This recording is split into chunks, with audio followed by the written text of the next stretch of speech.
Okay.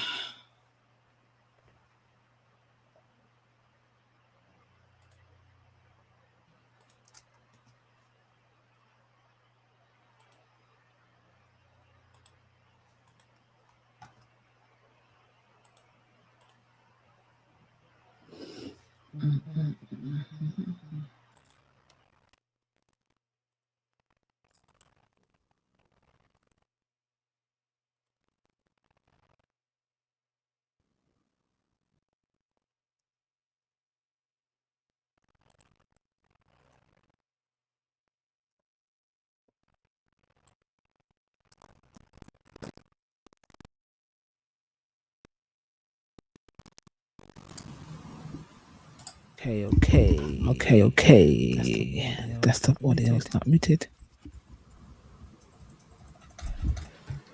If you talk again and play a video. Why is it delayed? No, it's extremely loud. So I just want to like compare your voice to the things are going into the red. I can turn that down.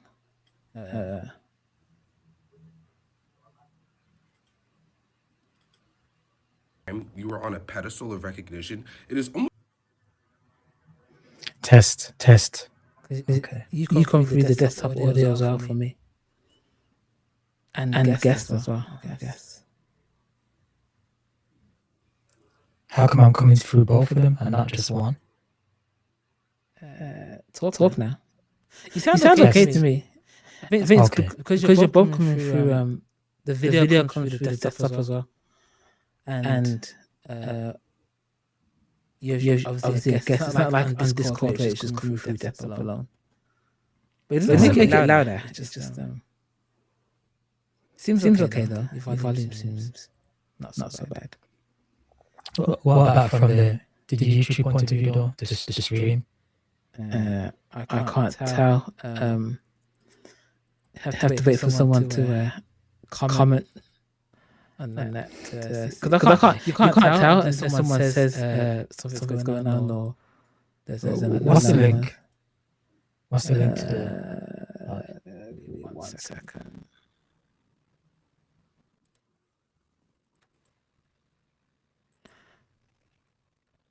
There, sent. I need to open WhatsApp. Yeah.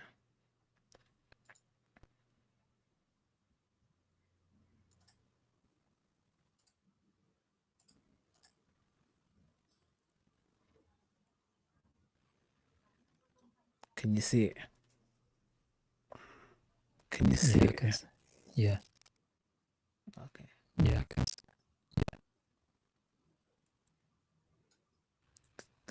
My sound is crackling though, but I don't know if it's from my side or if it's me. There's some echo apparently. I don't know what that could be because there's no sound on my side.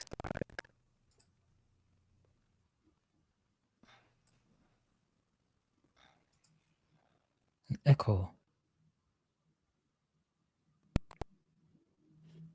The stream bitrate.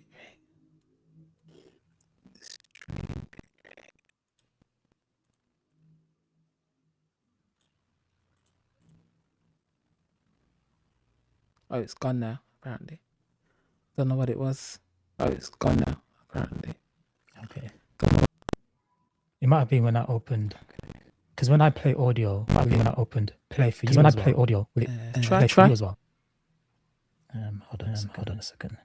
Because I just opened the YouTube link. So I'm wondering if it was that was echoing. Yeah. Did you hear that? No. Music. Okay. Oh, yeah. My side's muted anyway on Discord, I think. Is it muted? Yeah. My mic.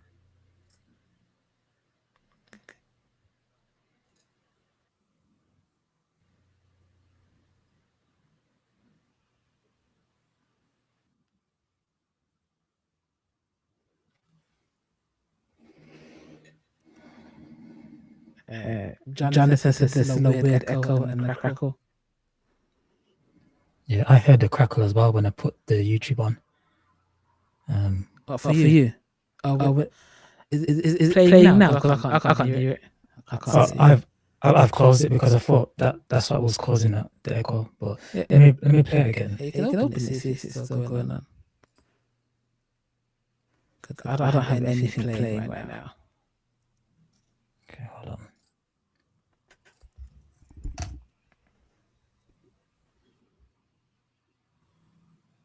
on. If you speak, Yo, testing. Can you hear it now? Or does it happen when you just open the app, or is it consistent? Was it consistent last time? I only heard it when I was speaking. Oh. Well, I think I can't hear it anymore though. I do have a stream current bitrate lower than recommended. That's on YouTube. But I do think when I was streaming it through OBS before, it seemed I felt like it was a better stream than doing it through YouTube itself.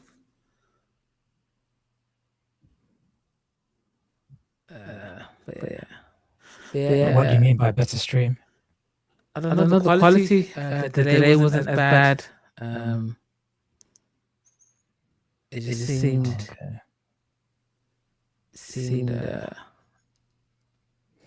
we're using the video Ninja as well. No, I wasn't using Video Ninja then. I was using YouTube. Because now you've got 2 streams, 2 uploads. Yeah. So that could be affecting it.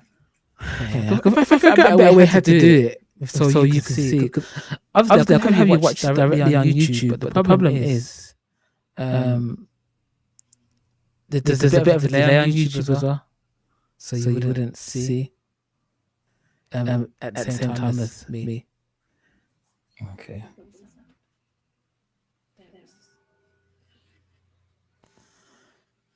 Yeah.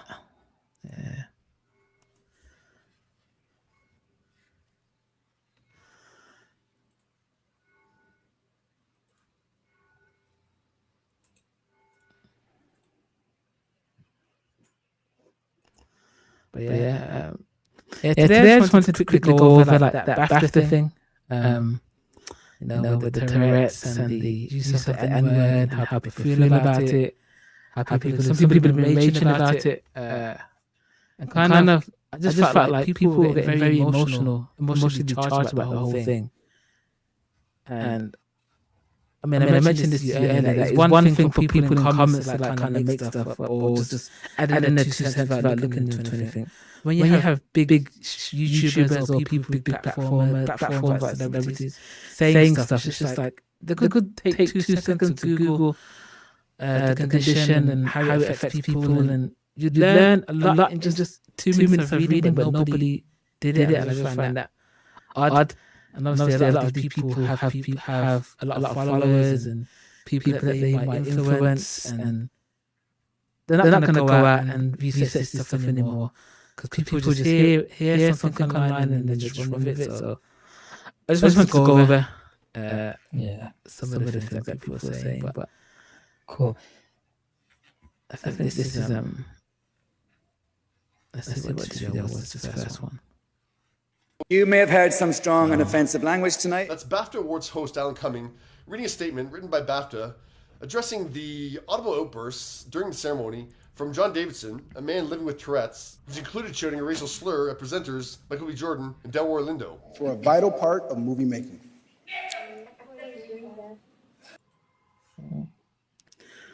Apparently the echo is bad, but I don't know how to...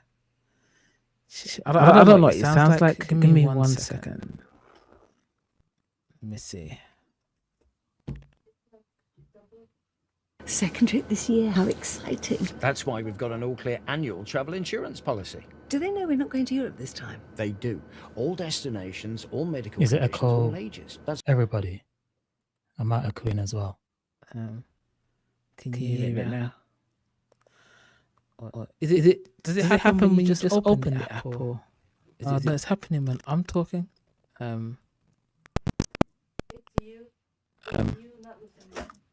Why do I have an echo then? Why do I have an echo then?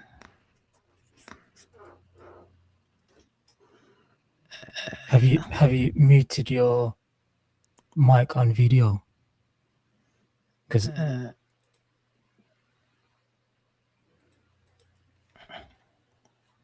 or your sound on video. Let me see.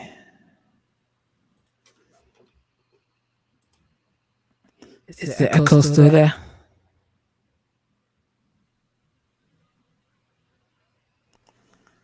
It doesn't look like it from there. It's still an echo. Is there an echo now? Is it? Can't hear you. The echo's gone.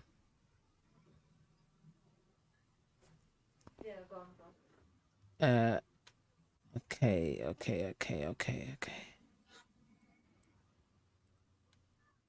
Can you hear me now, Z? Yeah, I can hear you. Okay, so you have to listen to me on Discord, because if the mic is on video, it's playing twice, I think. Yeah, I'm listening to you on Discord. Okay, yeah, so alright. Do it like this then.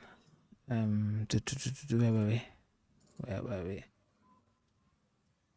We're here to celebrate. Tourette syndrome is a disability, and the tics you've heard tonight are involuntary, which means the person who has Tourette syndrome has no control over their language.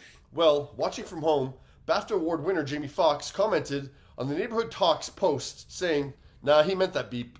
Out of all the words you could have said, Tourette's makes you say that? Unacceptable." He also commented on the Shade Room's Instagram, "PH, up that. He knew what the F he was doing. Why didn't he yell out when somebody else was on stage?" And to be fair, John did. Here's a few of them. So the thing is, so he says that, but if you just, as I said earlier, if you Google the condition, you'd learn in 2 minutes why somebody would shout out slurs or particular slurs at certain times.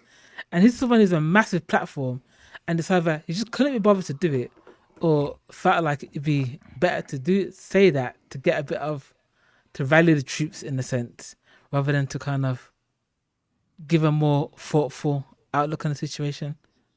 I just think this is a bit reckless, to be honest, like for people on platforms. But sometimes people are incentivized to do so. So if they want to get engagement, get more users on their channel, they'll push those. I mean, it incentivizes them to push those narratives, I guess, and appear oblivious of what could be the real reason as to why he said what he said. Yeah, I mean, see, that's the thing. So I get that people need their engagement, and engagement for some people, it equals money, but it's like nobody considers what could happen when they do say certain things, or kind of, it's kind of just a bit reckless, if you ask me, despite the financial incentive or whatever that might be involved. And it's not like, I understand it more if it's someone who's up and coming and they're struggling to kind of get attention, and they need they need those eyes on them. But some of these people that are talking, and so they've already somewhat achieved their dreams and whatnot. And there are even some people who aren't even, I guess, a part of what this industry is, and they still have their own platform. It could be a gaming platform, whatever, and then they throw out their 2 cents and not consider what they're saying before they're sharing their opinion with the world. I'm not saying people have to do a deep dive into something and spend years learning about every issue that comes across their desk, or that kind of hits the mainstream or whatever. But just 2 minutes, a few minutes, just learning some basics. It's like, I don't know. And it always comes down to, it always has to be, in these ones, it's like, it reminds me of that, I don't know if you've seen it, the Sydney Sweeney Good Genes thing. when she did that No. advert. She did that advert, and it was like Sydney Sweeney's got good genes, and obviously because she's blonde with blue eyes and all that. It came down to what they were saying, that because she's a white woman, she's got good genes, and some people were saying that means black people's genes are trash and all this kind of stuff. I was thinking, I can see how you could you could draw that conclusion, but sometimes you can read too much into things, man. And the joke was she's got good genes because she's good looking. That's how I seen it. I can see how some people could take it that far, but I don't know. It's a bit much. I haven't seen the video that you're referring to, but I think people react based on their experiences and what they know. So if someone's ignorant towards racism, for example, they may say something that's racist and not think anything of it because they haven't been impacted by it. They don't know enough about it. So a lot of the time it can just be ignorance as to why people behave the way that they do. And sometimes the more that you learn, or the more that you know, the more that you're clued upon what's right and what's and what's wrong, and so forth. So sometimes knowledge can be an issue, I suppose. The more that you know, the more you have to be careful about what you say, or the more that you judge the things that people say or the things that people do because of your own knowledge. Yeah, I try not to do that whole thing where just because you know something, everybody else should know that thing as well. I think that's something. Maybe I do that sometimes, unintentionally, but I do try to be cognizant of that fact. But Yeah. and I'm even trying to think about not everybody has access to they've not all had access to certain education when they've grown up and whatnot, or certain level of education. But when does the responsibility for individuals kick in?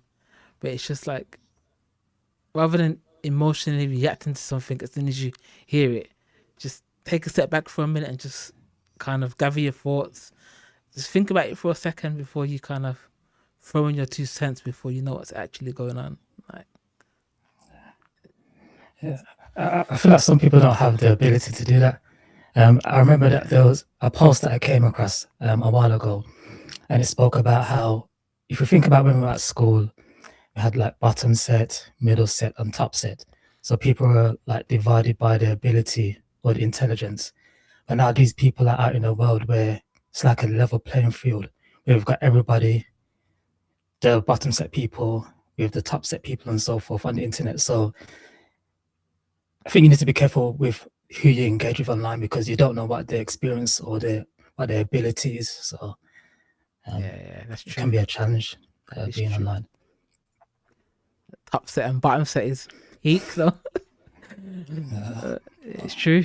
I don't mean it in a bad way, but it's just an analogy that I came across, and it put things into perspective. Yeah. And I guess me. when you're engaging with someone, you don't know what their level is, or you might not even know what your level is in certain rooms. You might know in that's certain true. rooms where you go in thinking that you're the top set, but really you're the one that's bottom set. Like it's it can be messy. But let's carry on with this. For just a few moments, and yes, just maybe, everything's going to be okay. The BAFTA for supporting actor this evening. In a place which is very troubled. You didn't hear him in the second half of the ceremony because Variety reports that John actually left the ceremony about halfway through, and he wasn't asked to leave. He left on his own accord. Now, I've already done a segment on this, so I'm not going to repeat myself.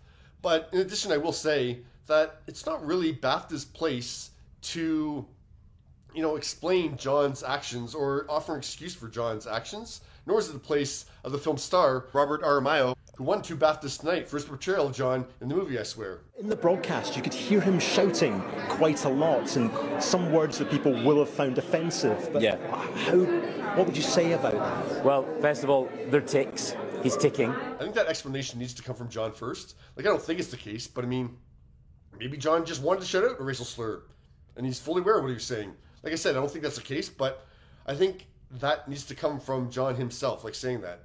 And it's not like John, isn't open about this kind of stuff. Yeah, from what Robert said about him on stage, is that he's a very open book, and he wants to bring awareness and educate people about Tourette's. So this is a very teachable moment. John Davidson is the most remarkable man I've ever met. He's so forthcoming with education, that he believes there's still so much more that we need to learn about Tourette's. And to be honest with you, I find it quite troubling that it's now 9:45 p.m. Eastern time, and it's 2:45 a.m. in London where the BAFTAs took place. So it's not going to happen tonight.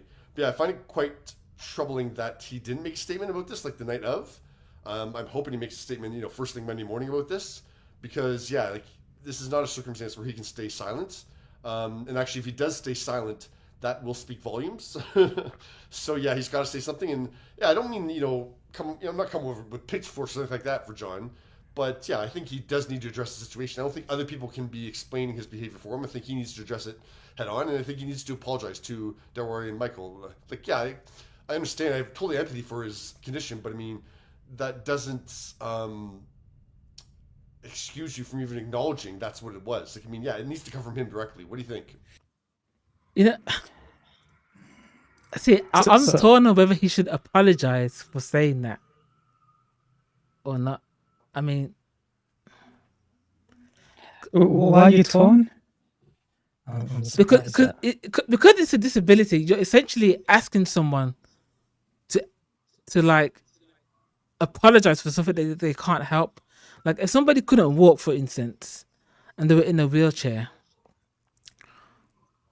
you wouldn't expect them to apologize for not being able to walk for any particular reason. Now, but I guess if they were in the way or there was kind of a narrow, they might say, "Oh, I'm sorry, I'm blocking your way" or something.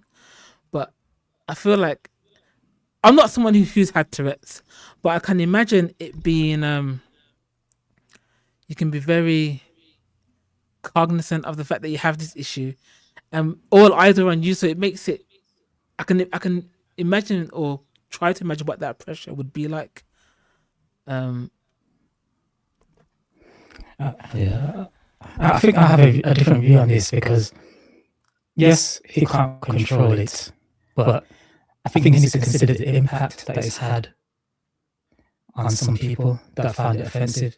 So yes, it's not something that he can control, but it has caused people to be offended by what he said. So I don't see the fact that he can't control it being a reason why he shouldn't apologize to people, because it's actually impacted people. So I think just the fact that he's impacted people, that's, in my opinion, that should be a reason for him to apologize.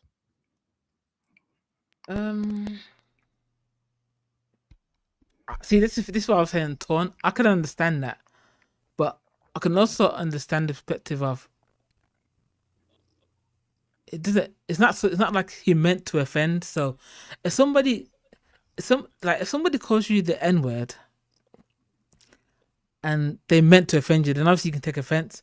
But if that's as in this case, it's one of his tics, or it's a tic that can lead to that. It's not a decision that person's making to use that word. So the intention isn't to offend me.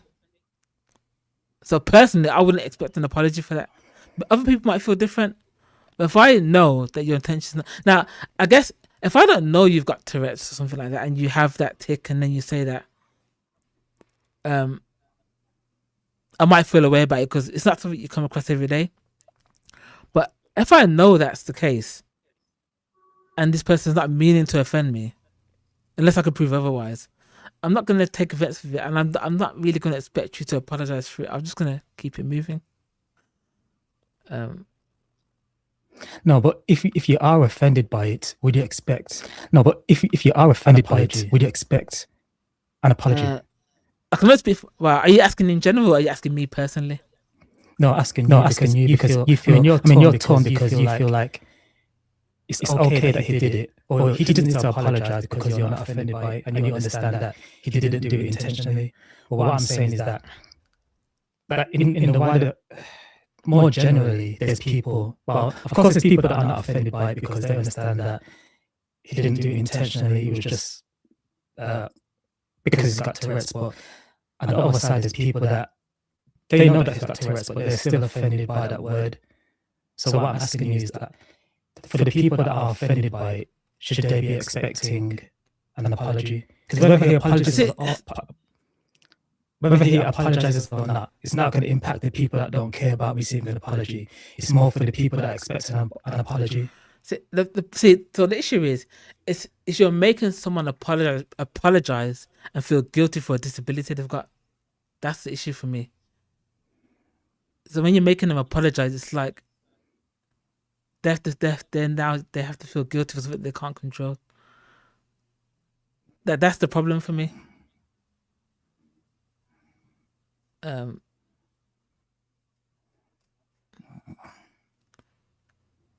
Yeah, I just think it's not even like.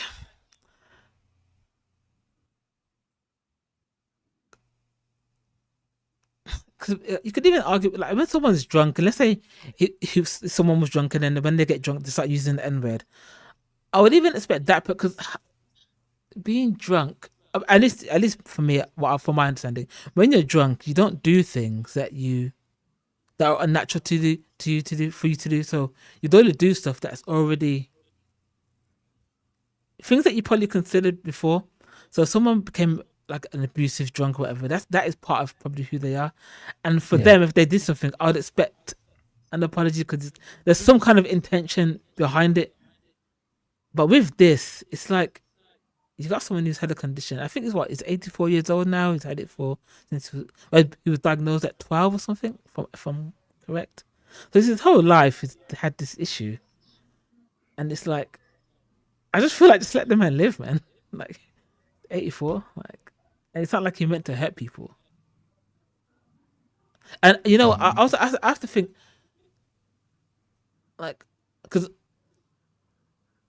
I would assume, I would guess that people who do have Tourette's and probably have it quite bad, they're very self-conscious of it. So obviously, I think about them. They're watching the situation unfold as well. So now when they go out into the world, are they going to start feeling guilty every time they have a tick or something like that? And people are looking at them, expecting them to apologize. Yeah. Okay. Give me 2 seconds. Give me 2 seconds. Amos has joined. I'm gonna okay.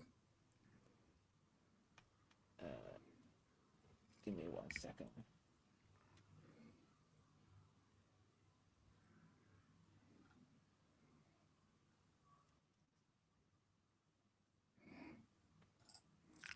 Is it YouTube? Is the comments on YouTube? Oh yeah, they are. So we've got some comments. How treat people with Tourette's is not something done on purpose, even aside from the offense. Isn't this a great opportunity to bring in aside? Goodness, he's gone. Oh.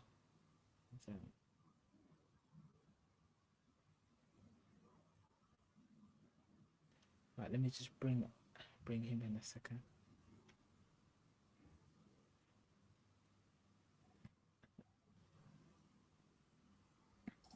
And then I've actually got a video with someone who actually has Tourette's, so you can see that person's perspective and how they're seeing this whole thing. I'll just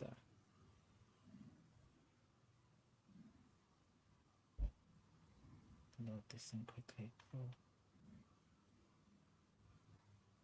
So we've got one comment. Even aside from the offence, isn't this a great opportunity to bring understanding to the situation? It's a missed opportunity. Yeah, I agree with that as well. Yeah. So whenever there's a difficult situation or something like this, there's always the opportunity to have, take something positive or learning experience away from it. So even if it doesn't apologize, maybe an opportunity to bring awareness to Tourette's, or even speak about it a little bit. I think the awareness is. I mean, I don't honestly. What I knew about it before this issue was very. I don't know a lot about it now, but I knew even less about it yesterday. So even though I was always curious about why people might blur or tend to say offensive things when they have a tick. It wasn't something I really looked into too much. But then when this happened, I thought, oh, you know what? Let me just again a 2-minute Google just to see what's going on, and I just learned a little bit from it.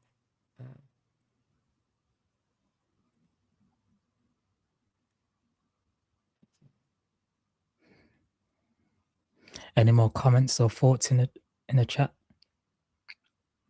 Do you feel that he should have apologized? You've got Amos.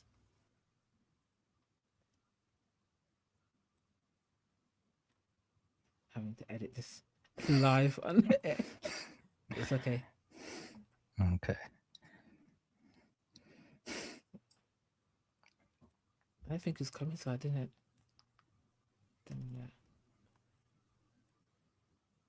Because there's a bit of a OBS tutorial here. Yeah.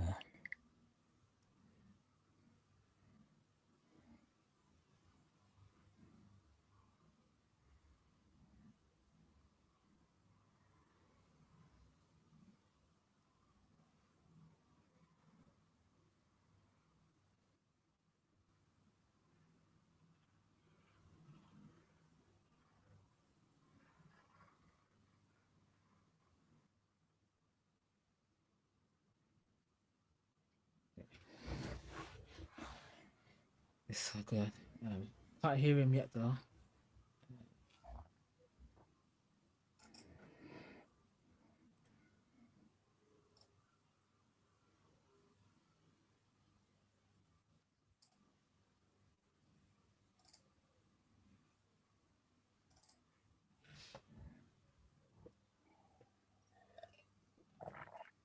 Yeah, Amos, are you with us?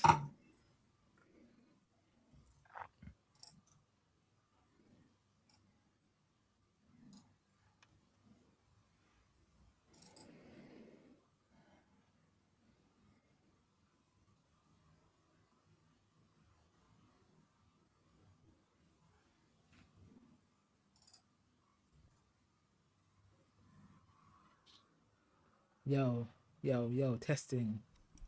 Testing. Can you hear me? Yeah, I can hear you, Yeah. Can any of you hear me? Oh yeah, we can hear you.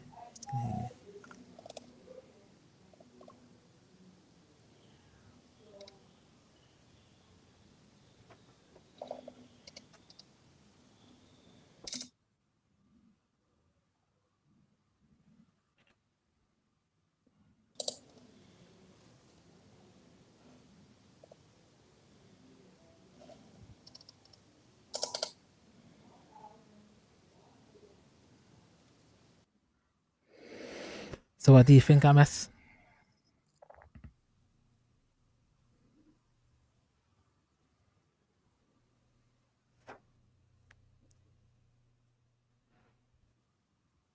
Still having issues. I can start on there's this video. Is this on the same topic? Or? Yeah. I can't remember what this guy said, but It's like it's a humiliation ritual to just be like, no, remember your place. Like, I know everyone's like, oh, it was this. And with La La Land, it was like, oh, it was this. But it's like, this doesn't happen to other people. So forgive me if I'm just a little suspicious of all of these coincidences. See, I find it interesting because obviously the guy in the first video showed that he did have tics throughout the night with other people. Yeah. So I guess I'll just go back to what you mentioned earlier when you said people have these sort of reactions when they're just trying to stir up drama or to kind of get some attention on themselves or whatever for whatever reason, and they don't really care about what it is that they're getting involved with, as long as they get their little 2 cents in a little 15 minutes of fame. Because I just feel like if you just spent a little more time on the issue, you would have seen, or it makes me watch. So, did this person see that this issue had continued throughout the night and just choose to ignore it, or did they not see it and just automatically assume and make it a race thing? It could be either. Like, I haven't seen the video before today, so this is the first time me seeing the video. Yeah. And I assumed that the N-word was the only word that the guy said with Tourette's. I wasn't aware that he was ticking throughout the night. So maybe that person that just said that was only aware of the N-word incident, and then they just went up with that, as opposed to looking at the video themselves, seeing that he had ticked multiple times throughout the night, and used that context in his video.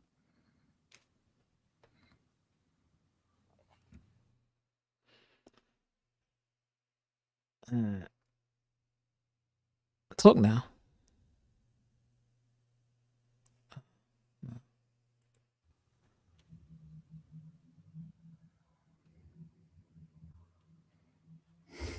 No, Stefan said you've got an echo. Okay. I don't know how. For me, I muted myself on but that's because my sound's coming directly through OBS. But yours is as well. But it's hard. I'll have to listen. I'll listen back to the stream afterwards to see. Then I have to probably just run some tests to see what that could be.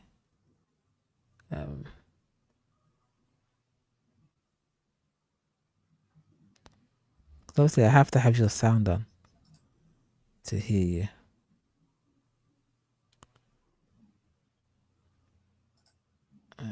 One second.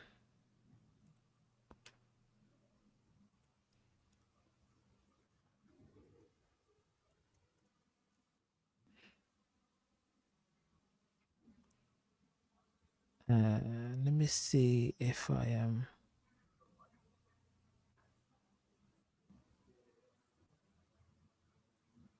No, I've muted you on Discord,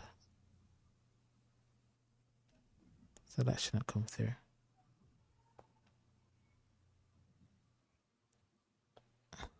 But yeah, let's see this video here. Not feeling too great. However, there is something I ignore how I look right now. Critical retention.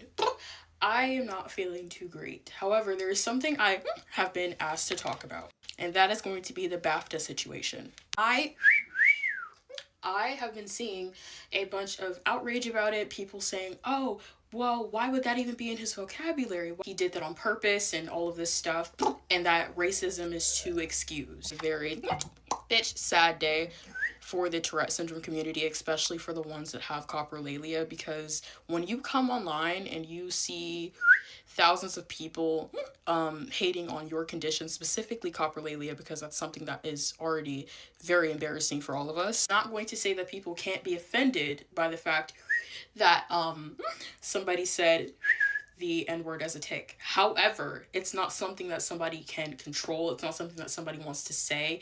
And I've been seeing a lot of people be like, well, he said it like when the crowd went silent.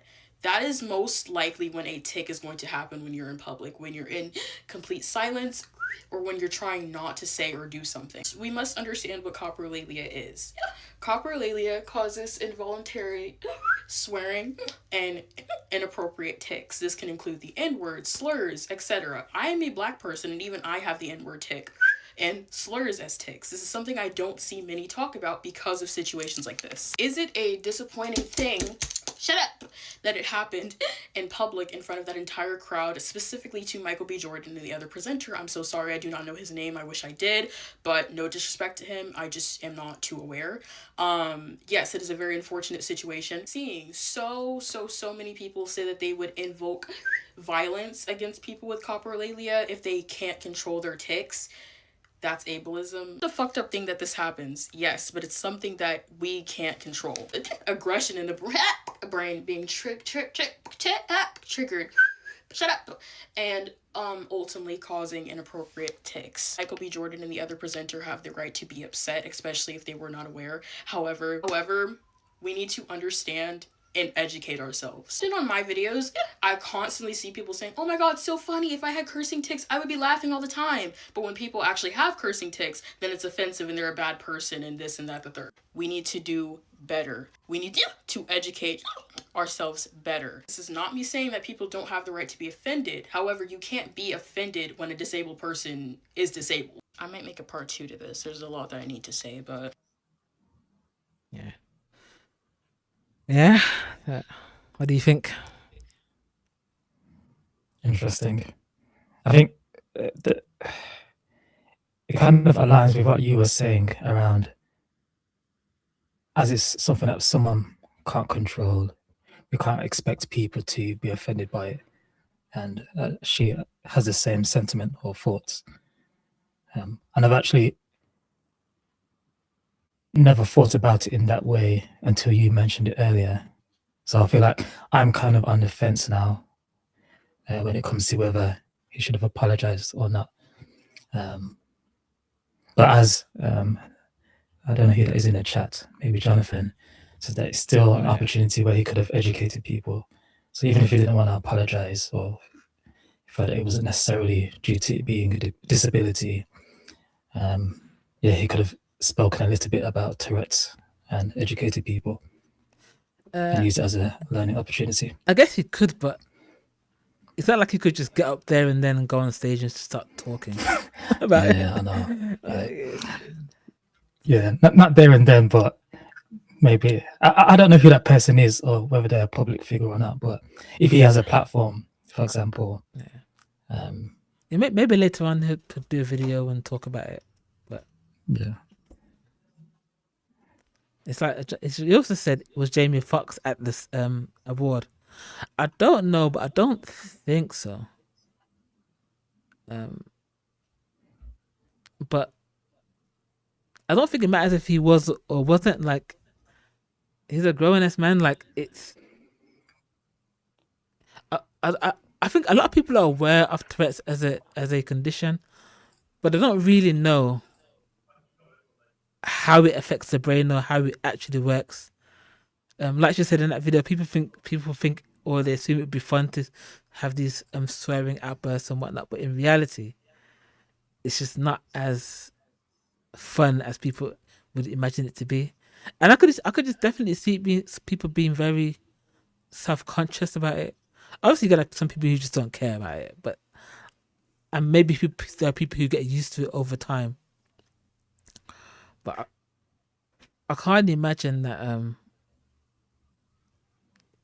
I can just imagine I'm walking through a shop now, walking through like Tesco or something, and then I just start blurting out the most obscene things that I know will like trigger people, and like I can't do anything about it. So I'm mortified in that moment, and I think from what I understand, the more on the spot someone feels, but it can even trigger it more, so it can just become this. So, what can you do? So let me ask you. So based on that scenario that you just described, would you apologize if there was someone around you or people around you that were offended by what you were saying? Would you apologize to them, or would you just? So the thing. So this is what I'm saying. So in that instance, I'm apologizing. I've just don't like the idea of someone apologizing because they have a disability. But in that instance, in the supermarket, you're apologizing because I'm apologizing because I know that they don't know that I have Tourette's. So I'm apologizing from the fact that they might think I'm offending them. I'm not really apologizing for the disability. I'm apologizing because I know that they're not aware of the condition I have. Does that make sense? Yeah. So I guess it's more than an apology is letting them know that the reason you've said what you've said or done what you've done is because you have Tourette's. Yeah, but in that situation, I'm not going to explain. I'm probably not going to sit there and explain that to every person. I'm just going to say sorry and keep it moving. Sorry. I'm not saying to, but again, when you're living with this for your whole life, you've been doing it for 20 years. At some point, it's just like I can't keep apologizing every 2 seconds. Like, I'm always trying to see through. I can't apologize every time I go shopping because then I can imagine myself. I'll be dreading every time I have to go out the house. How many times I'm gonna have to apologize today? Do this, do that. Like, yeah. But I feel like the context and the scenarios are different. Like you going about your everyday life and potentially offending people because of your Tourette's is different from someone being what was the event? I don't know anything about it. So basically, it's the BAFTAs, public events where it's not really a private thing, like it's a publicized event. So I think when people, yes, we say that he has a disability, so he can't control it. I feel like there's still a responsibility to say something about it, whether it's an apology or bring awareness to it. I mean, somebody did comment on it on stage afterwards. They did say that he has Tourette's and whatnot. A lot of people weren't happy with that apology. I can't remember exactly how it went, but it's. So we've got some comments around the same thing. So was Jamie Foxx or the other commentator at the actual award ceremony? Did you watch it, Justin? I don't know. No, I've only seen the clips and people's reactions and stuff like that. Okay. And I think there's another comment that says, "But someone gave a statement like an apology." I think. Yeah, I think that's the person that came up on stage and was talking and. Yeah. So that's like a third party apology. So apologizing on behalf of someone, and then I think people expect like a direct apology. So an apology from the person that I guess offended people. So the perception is different.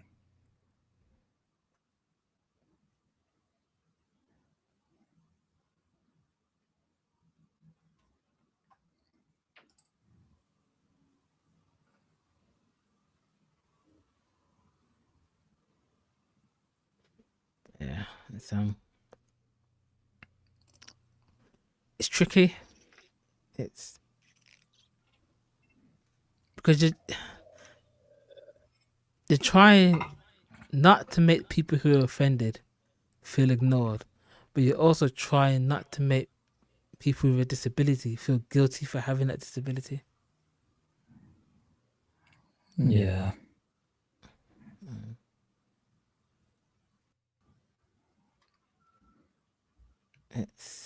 It's tough. Talk some more, Z. Yeah, I see. It's all about having that balance. Stefan saying that you have echo. Try and fix it quickly. Cause I don't have it anymore.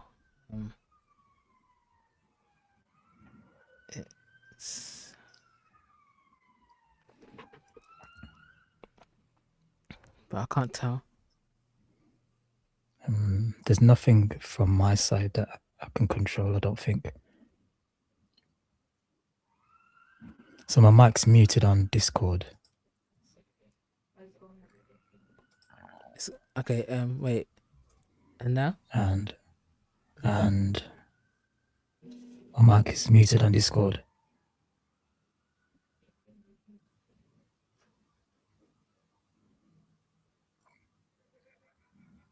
I'm not sure if I'm still audible. Can you hear me? I can hear you. Okay. I'm waiting for Stefan to. Because if I mute the desktop, I think it goes. Do you need to use the desktop audio? When the video's playing, yeah. Okay. Hang on, wait. Keep talking. Isn't there a way to just have the audio play from the video rather than the desktop audio? Alright, keep talking now. Is there a way to have the audio playing without the desktop audio?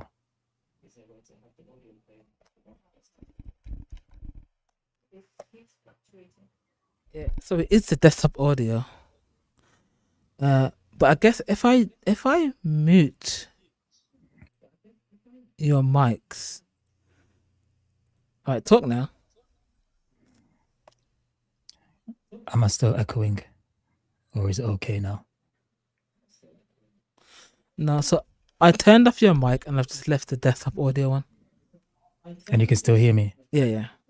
Okay, cool. So then when I play videos, it'll come through desktop audio as well. Okay, cool.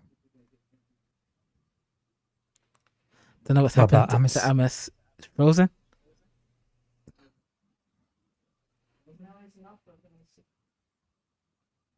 Amos, can you hear us?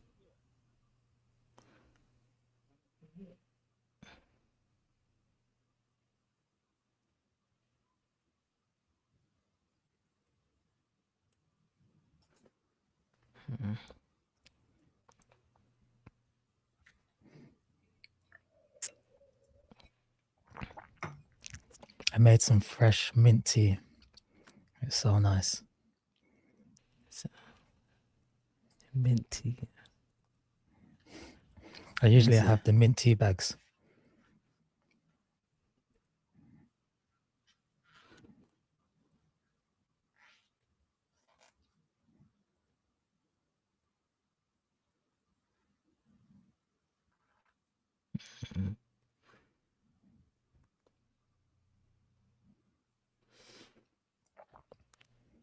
I have to set all these scenes up properly.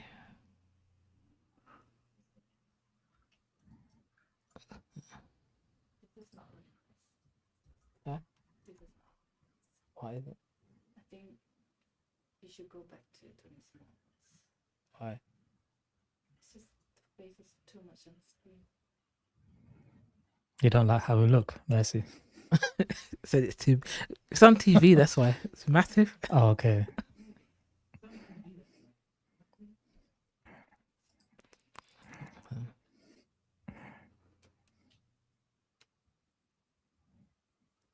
I don't know what happened to Amos. It should work when he opens the link. It should say like select the headphones and the mic.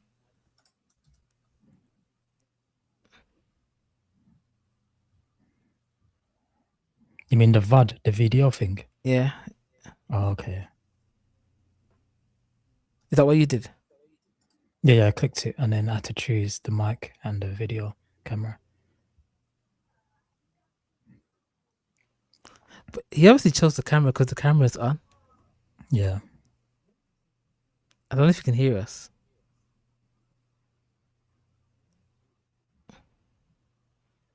I'm not sure.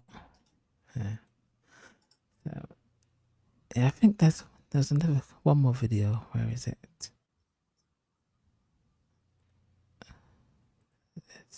My reaction would have been cracker, just because. I just don't know why. I just know I would have been like cracker.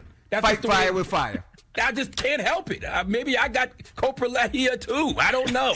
Okay. Now the reason I'm giving the BAFTA Film Awards, okay, to host Alan Cumming and all the handlers of John Davidson Donkey is because the reality is he shouldn't have been in the room.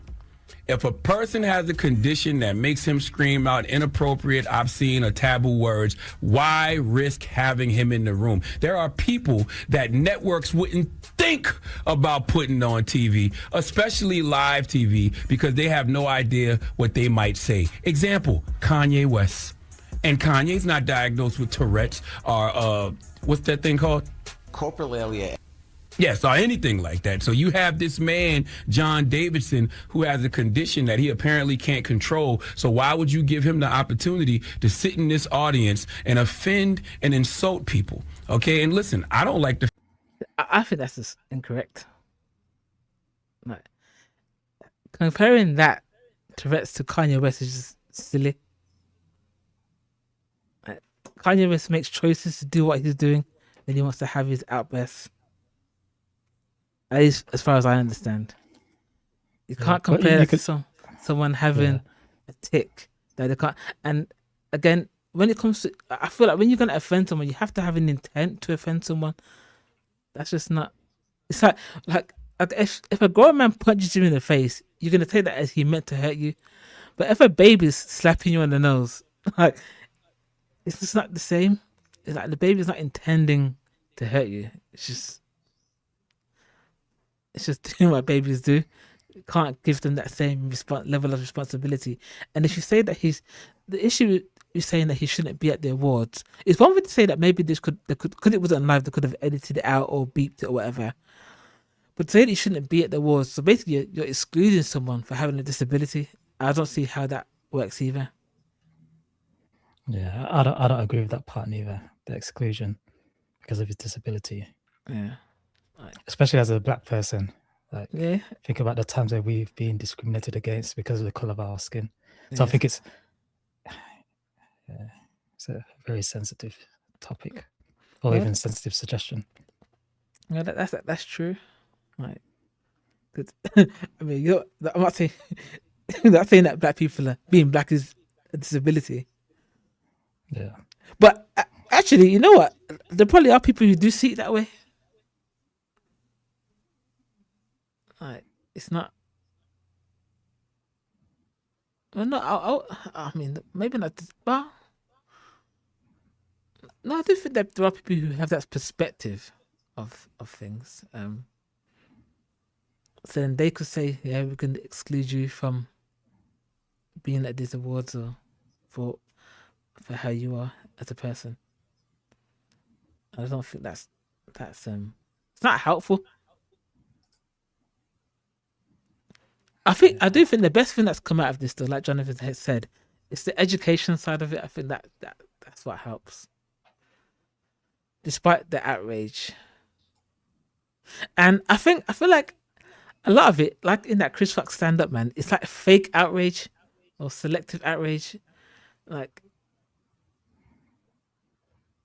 I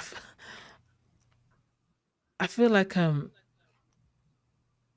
yeah, Jonathan, the award wasn't even live. It was recorded before and then edited and then released.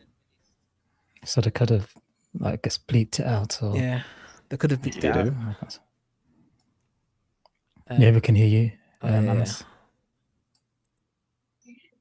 Can't see you though. Give me a second. Yeah, they could have beeped it out. I don't think excluding someone from the awards is helpful. I don't know. I think. What about Charlemagne's other comment about saying cracker? So just responding with another that's slur, quote unquote. Again, so if he's unaware that the person has this condition and you respond like that, I could see that someone just being a bit tongue in cheek or responding to something like that. I can see that, but if I'm aware, for me, all comes down to, were people in that room aware that he was in the room and that he has this condition? That's what for me. If you know he has Tourette's and he has that tick and he says the N-word and then you respond by saying cracker, that's immature to me. That's just silly. Because you know what the situation is. Yeah. So I don't think that's a fair response to that. Can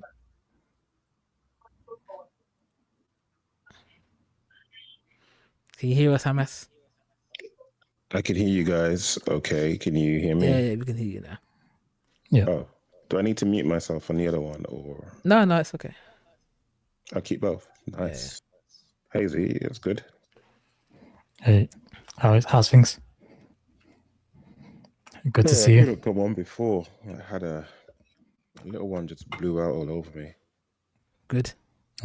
It's annoying. It's actually annoying.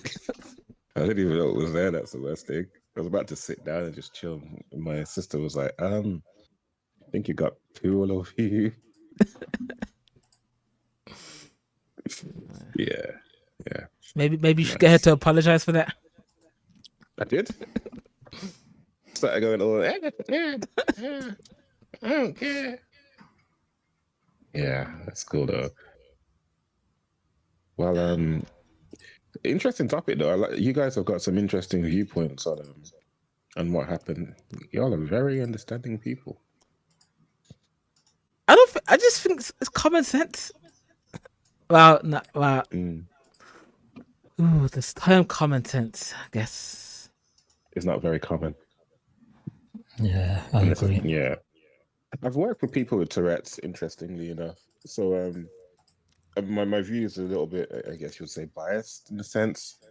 I can understand where the guy is coming from. Sorry, bring this closer. I can understand where the guy is coming from. With Tourette's, they can't control it. Typically with Tourette's, from what I understand, it's because there is some kind of neuron that pierces through some area of the brain from the basal ganglia or something, and it causes the responses that they give. They cannot help it.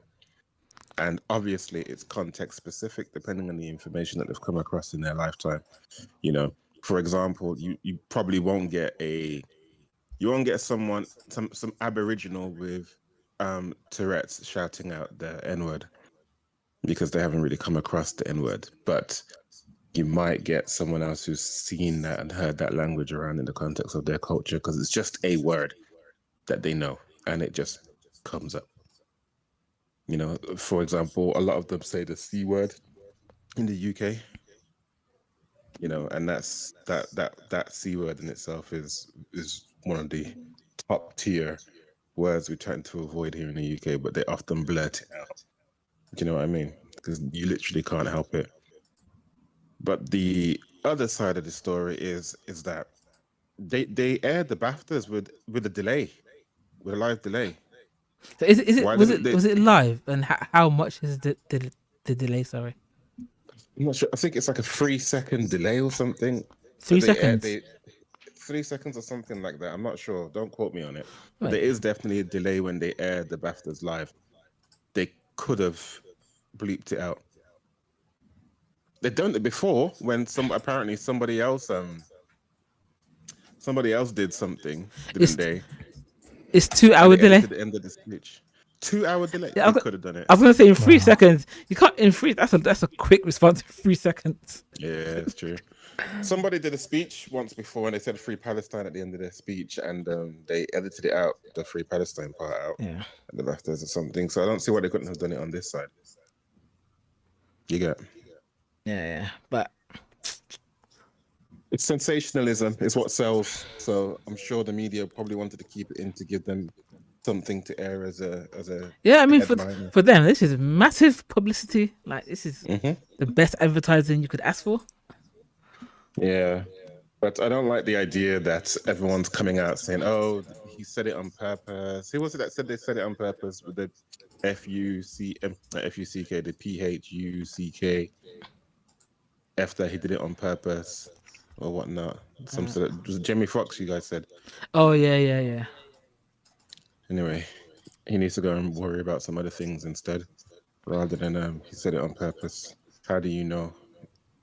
What experience do you have with Tourette's to know that he did it on purpose?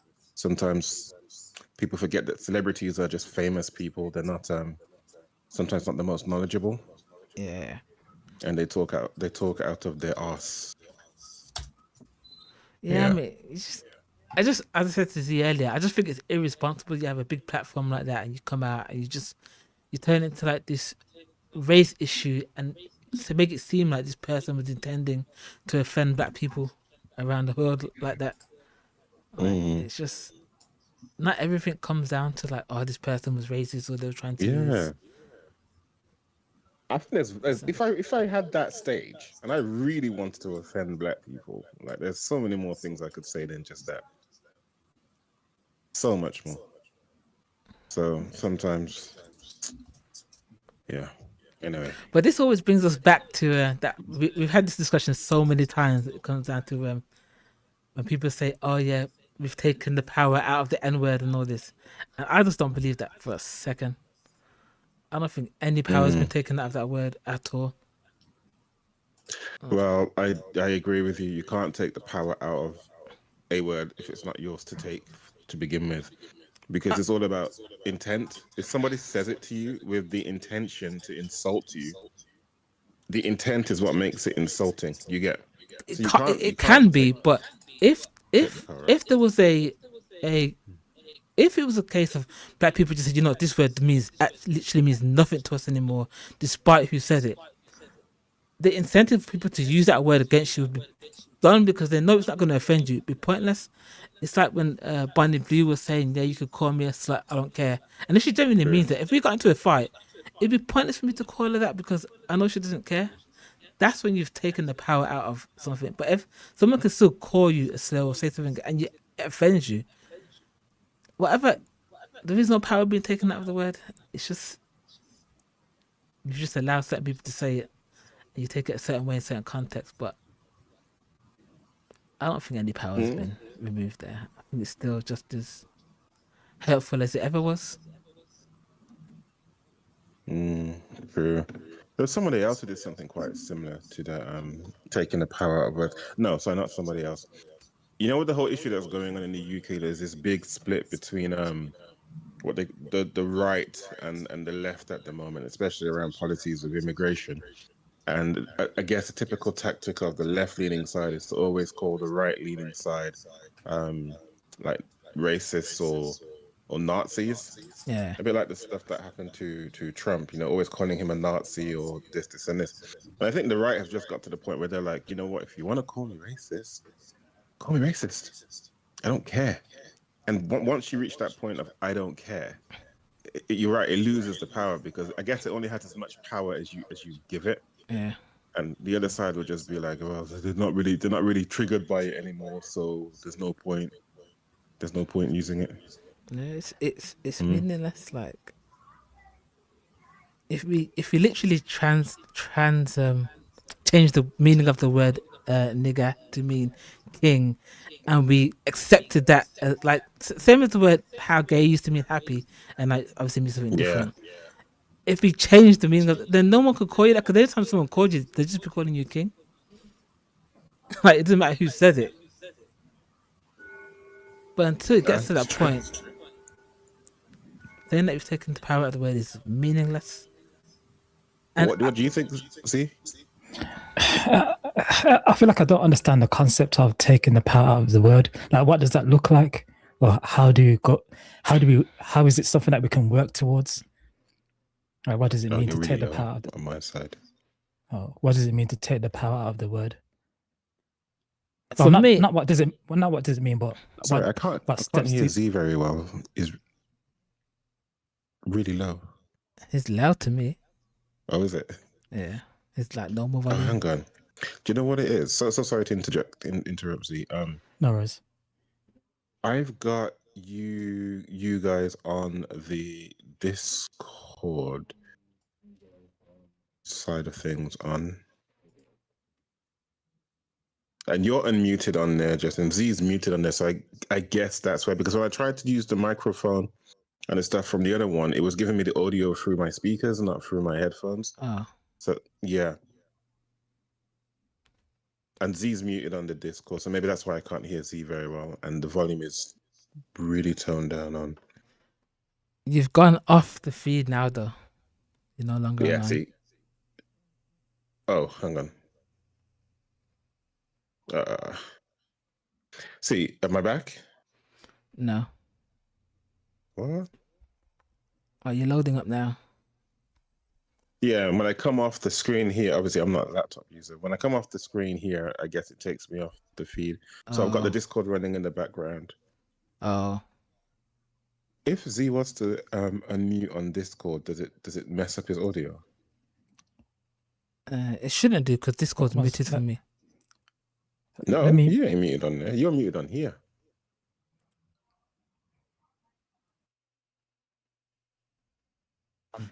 Hang on. I'm on Discord now, so you should be able to hear me. Loud and clear. Can you still hear me, Justin? Yeah. Okay. So my video's going through the video ninja, and my audio is going through Discord. Oh, I see. So I'm gonna mute up on the video ninja thing. Let me know if you guys can still hear me. Can you guys still hear me? Yeah. Yeah. Yeah. I'll stay muted on here as well. Sorry about that. Sorry, Z. I'd love to hear your thoughts on it. Yeah, I was saying that I don't really understand the concept of taking the power out of the word, and like, what does that look like for you guys? Like, what steps needs to be taken in order to do that? Stop using it. For me, it's not even stop using it, because like if you stop using it, and the meaning is still there, then when somebody who does intend to offend you uses it, then it will offend you. But if you completely change the meaning of the word in a global sense, not just for black people, then you've taken the meaning out of it. It has to be a global. Like repurpose it. Yeah, you have to genuinely repurpose it. You can't just say, "Oh, only black people can say it," but then if a white person says it, it's offensive. Because that way, you're never going to take the power out of the word. It's always going to be offensive. That's actually a good point. You know, like in America, how like Mexicans started using it, or Latinos started using it as well. And I guess if you were to fast forward a few generations down the line, like the people that come after us are going to completely forget the original context of the word. They're just going to see it as part of normal lexicon of the time. And I guess at that point, it doesn't mean X, Y, and Z. It just means that's what it would take. Yeah. And it just means nothing to them. Literally, like the word "gay" you mentioned before, how gay used to be happy, being happy. Yeah. No one knows. Very few people know that it used to mean happy. So that to me, that's what it looks like when you say you've taken the power out of the word. It means that it doesn't matter who uses it, even if they try to use it to offend you, it's meaningless because the meaning of the word has actually been changed. Until it's actually been changed, then yes, I don't Do you know, get man. offended if it's been used? Do you guys? Me, I don't care. I mean, I do. I think you start throwing bricks and chairs at people. no, I don't. I don't start throwing bricks and chairs, but it's just I just see it as an offensive word, and it's associated with a lot of like trauma. Like, because I think about the stories that my dad and my uncles used to tell me about how they were called the N word and the things that happened to them. So whenever I hear that word now, it's always associated with negativity, trauma. But do you feel that same way when a black person says it to you? Yeah, like there's been so many instances where people have come up to me and said, "Oh, you're right, N word," in a positive way, like trying to, I don't know, associate with me. But I always say to them, "Don't call me that," because it just starts a long back and forth. But long story short, yeah, I do get offended when people call me that, even if it's not in like a negative way, just the usage of it. And I don't use it myself. I prefer to just say the N word. Yeah. So I think that's a fair take. Like if you just get offended by anyone that says it, then that's it. For me, my lack of offense just comes from just tired. like just like you know, there's just some battles you just don't want to fight anymore. It's just like fatigued, yeah. It's just it's hard to explain. It's kind of like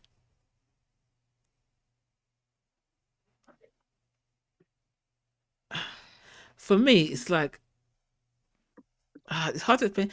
It's hard to explain to like kind of word it in the sense that kind of comes out how I want it to come out. But for me, if I'm not going to get offended by black people saying it,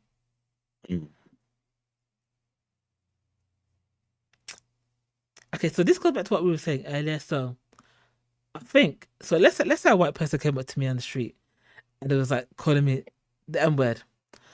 If I'm trying to rationalize it now, I'm thinking, I don't know if I'm offended by the word as much as the fact that I know you're trying to offend me. Does that make sense? Okay, the deliberate attempt to insult.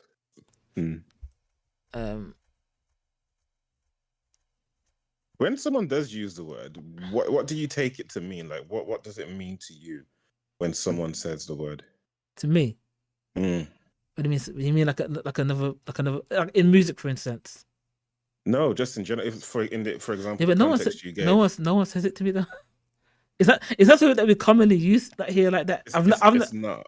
I've never really had anyone come up to me and say that. Hypothetical that if they did, what meaning? Not really. I mean, what do you think they were trying to say to you? If they just said, "Yeah, what's up?" No, I mean, if it was intended as an insult to you, like, what would you think? Oh, what the word actually means? Yeah, the meaning of the insult would be to you.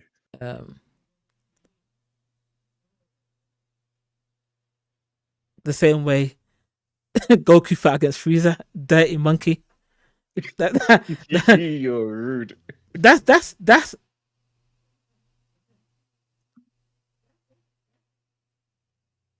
I was joking, but that's kind of probably if I had to put in, because I don't know what the actual definition is. What like is the actual definition in the dictionary? Not as in, and not just saying it's an offensive word, but is there an actual definition? There must be a definition. I'm pretty sure there must be. Does anybody want to volunteer themselves for a search? Yeah, I'm just gonna open the Oxford English Dictionary. Are you gonna spell it with the ER or the A? With the hard ER.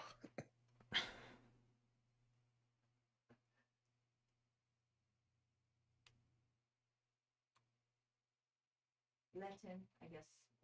Oh, that's what I thought actually. See, for me, I see it's an ethnic slur, extremely offensive name for a black person. But that's, to me, that's not a definition. That's just like you're saying that the word is offensive, but you're not actually saying like what it means. Apparently, it's derived from Portuguese word. Yeah, but you have to be English because that's like because I'm sure there are words in the word nigger exists in different languages. I'm sure, and it just means different things. So you have to kind of take it from what it means when people say it in English. Not well. When you think about it, actually, I would say that it's probably just a transitionary word, which could have originated from the Portuguese, especially when you consider slavery in general. I believe the Portuguese were even doing it first before the Americans, when you think about it. So if it was something which carried on in terms of a transatlantic slave trade, I'm sure there were Portuguese slavers which sold slaves to America at some point. And through there could have been some transition of the word from nigger to negro, nigger. Yeah, it just is. Like even that drink, what's it called? Negroni. You know, there's lots of, even the color black. Where's that place that uses the word negro for black? It's in terms of color.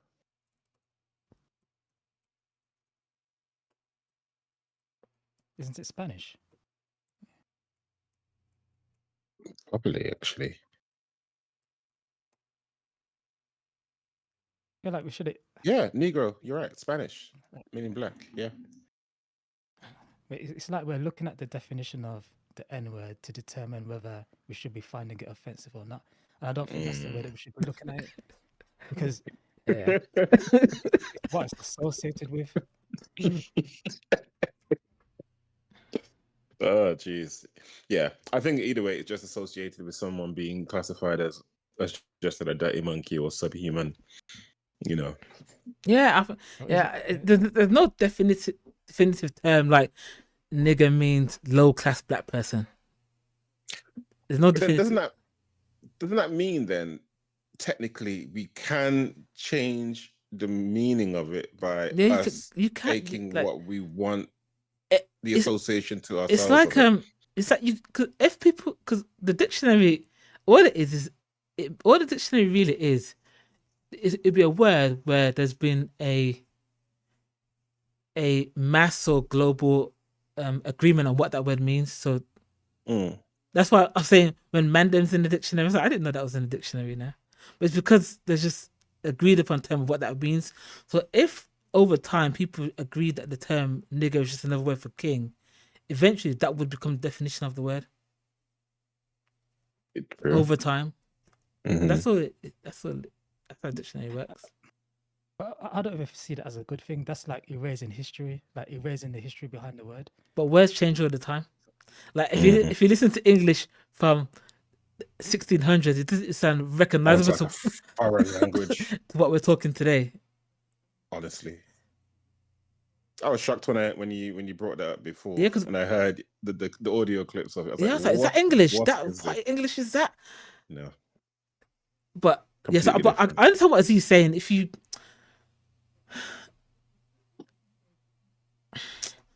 purposely delete the word, you're kind of deleting.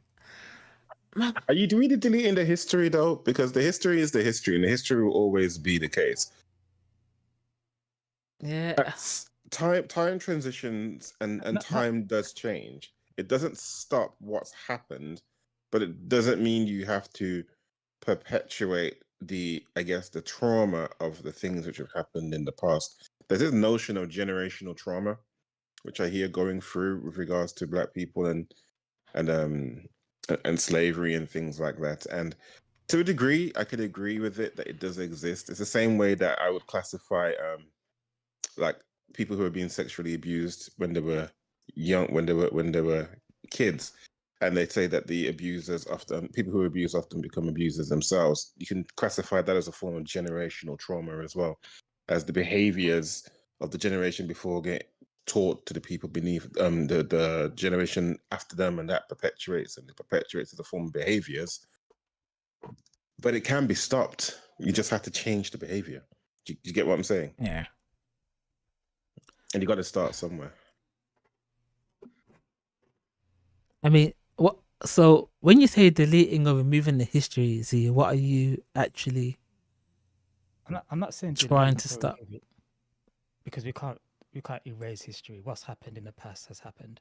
What I'm saying is, it's like almost not acknowledging it, choosing not to acknowledge it any further because we want to change the meaning of the N word.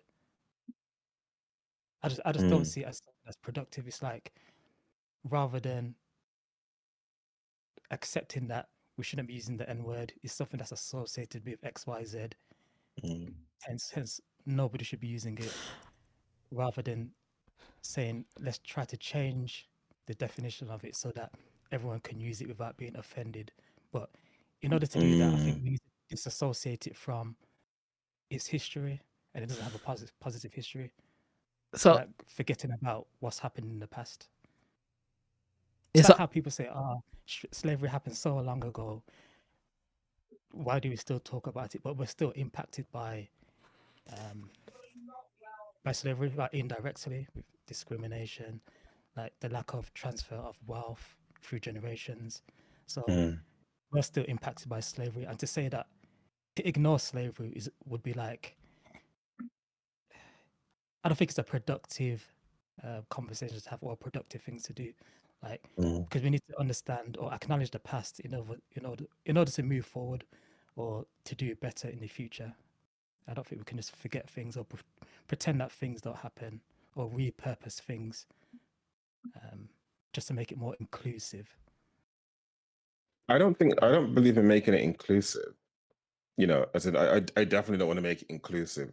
I just think that we should change the way in which we perceive the meaning to be. If we can stop the offense, it's almost like when you're antagonizing somebody, you know, if you don't respond to them in the way that they want you to respond, they stop the behavior. So it's not that we're including people into the use of the word. If we just treat the word like water off a duck's back, we don't care about it, we don't get triggered about it, we don't do what just happened on this in this video, which happened, everyone's now talking about it.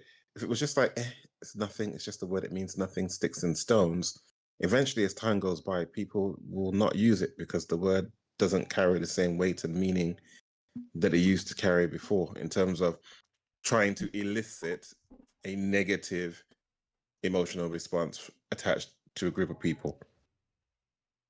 That's what I think. So let them Say it. Say it all you want. I'm not going to take any offense to it. I can't change how people behave, but I can change how I respond to their behavior. Yeah, I understand what you're saying, but like I'm trying to put myself in the position of like how do you put yourself in the position to not be offended by that word if you've been traumatized by it in the past? Good So question. if like that's the part that I'm struggling with. Like it's easy to say that if you haven't been impacted by the word before, or it doesn't have, I don't know, traumatize you, or it doesn't affect you when you hear it or when someone says it to you. I feel like it's easier to say that, but when that's not the case, how do you not make that word bother you? You know what? I have actually had one person call me the N-word before, and it was yeah. I just remembered it was back at uni. I was with this girl. We were walking somewhere, and this car drove past. I can't remember what he said, but I know he said something nigger, and then the car was gone. Oh wow, that's deep. Yeah, but this was a time. But this was Southampton when there wasn't like black people down there like that. Really, I don't remember why. I do remember that though. It was like the middle of the day. Don't know where I was going. Maybe I was going to class or something. But obviously, that person, from what I remember, they did say to offend. I can't really remember. I'm trying to answer, but I'm trying to recall how I felt at that moment. But I can say I was probably a bit. I'll say more. It's a bit jarring more than anything. I'll say because it happened so fast, and it's not like the person was there. They were in the car driving past, and then it was gone. So I feel like in that moment, maybe I was annoyed, but because there's nothing I could do about it, it kind of became well. Because it's not like this person was in front of me and we could have a confrontation. They were in the car driving past. It's just like, what could I do?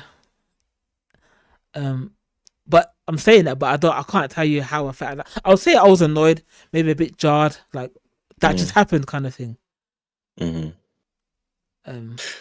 I think answering your question, Z, about how do you get to a point where you don't get offended by what they say, by that word in particular. It's a valid question. I think it's a very difficult thing. It's a difficult question to answer.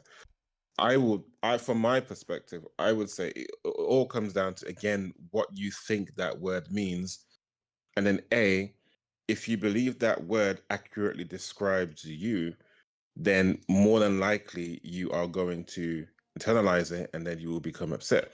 After all, if I called you, for example, if I called you a green alien now, would you take offense to it?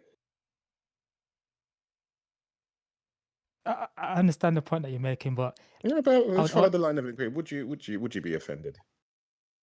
I'd be offended if it was used in a sense if there was a negative association with it.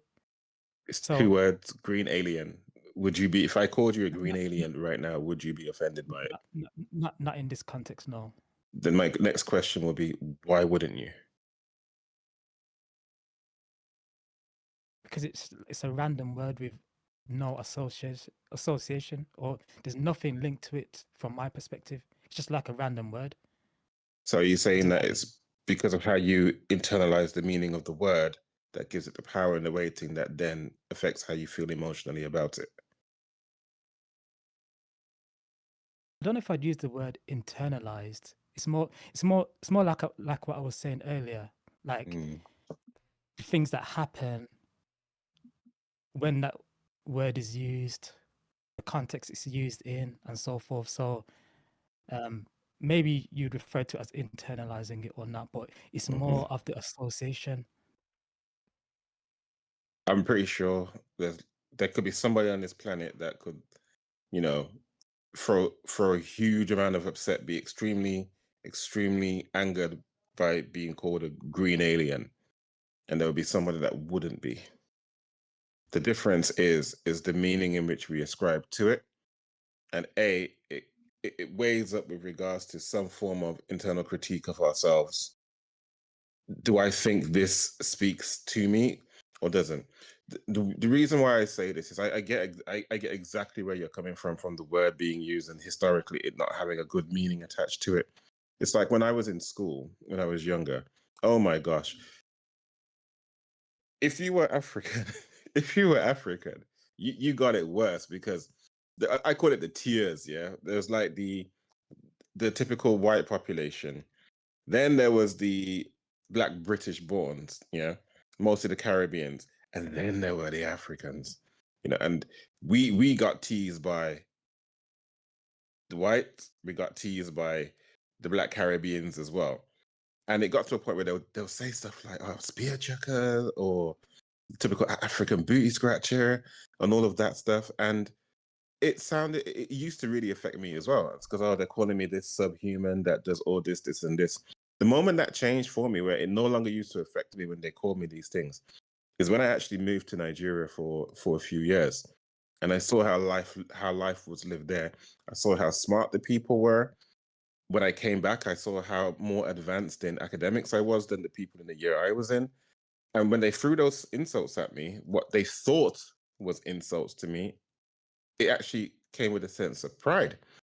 I was like, actually, no, because what you think it means doesn't hold the same meaning to me anymore, because I know it's not true. Do you follow what I'm saying?